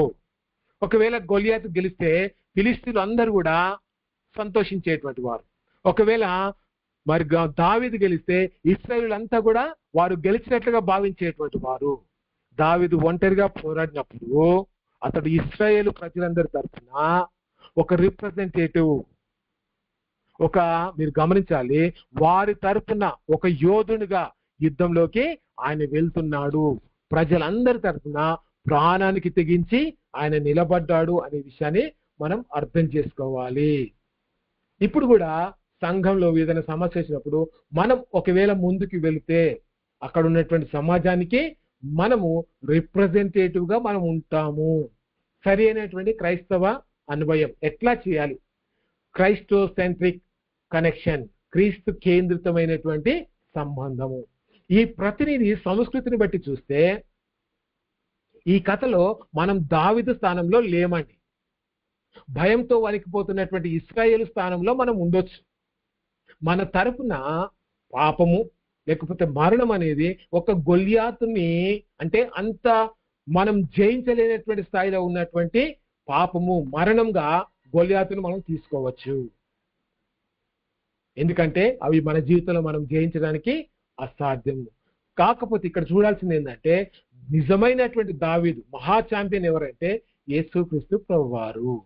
యేసు సాధించిన విజయం వల్ల పోరాడకుండానే విశ్వాసులమైన మనకు పాపం పైన మరణం పైన జయము దక్కింది అని కొంతవరకు మనం అర్థం చేసుకోవచ్చు. కానీ అతి మరి అన్వయం మనం చేయకూడదు. కల్చరల్ గా మనము మరి అక్కడ ఉన్నటువంటి సంస్కృతిని కూడా అర్థం చేసుకొని అది ఎట్లా ఈనాటి సమాజానికి మనము మరి అర్థం చేపించాలి, అన్వయించాలి అనేది కూడా మనం కాస్త తెలుసుకొని ఉండాలి. మన క్లాస్ అయిపోతుందండి. ముగింపులో మనం చూస్తున్నాం దావీదు గొలియాతు కథలో మనం నేర్చుకునేది ఏంటంటే నువ్వు గొప్పవాడివి కాగలవు అని కాదు. దావీదులాగా నువ్వు గొప్పనివైతావు, రాజు అవుతావు. ఇప్పుడు నువ్వు గొర్రెల కాపరిగా ఉన్నప్పటికీ, బాధలో నువ్వు ఉన్నప్పటికీ ఒక్క రోజు దేవుడు నిన్ను రాజుగా దీవిస్తాడు అని చెప్పడానికి కాదు ఆ కథ రాసింది. ఆ కథ రాస్తున్నప్పుడు రచయిత యొక్క ఉద్దేశం ఏంటి అంటే మీరు గమనించాలి, మన దేవుడు ఎంతటి అసాధ్యమైన పరిస్థితులనైనా జయించగల గొప్పవాడు. దేవుని యొక్క గొప్పతనాన్ని దావీదు జీవితం ద్వారా దేవుడు చూపించే ప్రయత్నం చేశాడు. మన శ్రద్ధ అంతా దావీదు విసిరిన రాయి మీద కాదు, ఆ రాయిని నడిపించినటువంటి దేవుని హస్తం మీద ఉండాలి. అర్థమైందా అండి? ఇదే సమకాలీన అన్వయము. కాబట్టి అన్వయించేటప్పుడు మన కుటుంబానికి, మన యొక్క వ్యక్తిగత జీవితానికి, మన సంఘానికి అన్వయించుకోవాలి. అదే సమయంలో తప్పుడు అన్వయము, మనకి ఇష్టం వచ్చిన రీతిగా ఇదే అది అని చెప్పి మనము వాక్యాన్ని వక్రీకరించి అన్వయించే ప్రయత్నము చేయకూడదు. థ్యాంక్ యూ అండి, ఇంత ఓపికతో ఉన్నందుకు చాలా సంతోషం. ఓవర్ టు అయ్యా, ఎవరైతే నడిపిస్తున్నారో దయచేసి వారు సమయం తీసుకోండి. థ్యాంక్ యూ అన్న. మరి చక్కగా ఈరోజు విజయవంతంగా 8వ క్లాస్ కూడా ముగించుకున్నాం. మనకి ఇంకా హెర్మెనెటిక్స్ లో ఇంకొక రిమైనింగ్ 4 క్లాసెస్ మాత్రమే ఉంటాయి. చాలా మంది సభ్యులు ఎందుకో వెనకబడిపోతున్నారు, అటెండెన్స్ ఉండలేదు. దయవుంచి అందరూ అటెండెన్స్ కి జాయిన్ అవ్వండి, సభ్యులందరూ కూడా. మరి ఈరోజు ఏదైతే లెసన్ నేర్చుకున్నామో నెక్స్ట్ వీక్ వచ్చే వారం దీని మీద రివ్యూ ఉంటుంది. రివ్యూ సమయాన్ని కూడా మీరు గుర్తుపెట్టుకోండి. 5 నిమిషాల నుంచి రివ్యూ చెప్పకూడదు. మరి నేడు జరిగినటువంటి క్లాసు మరి సోదరుల కోసం ప్రార్థన చేయండి. అన్న సురేష్ అన్న, ఎవరికి ఇచ్చారు ఆఖరి ప్రార్థన? అన్న శివకృష్ణ బ్రదర్. అన్న Sivakrishna brother. Praise lord. Praise lord అన్న. Praise lord. సమయం తీసుకొని క్లుప్తంగా ప్రార్థన చేయండి అన్న.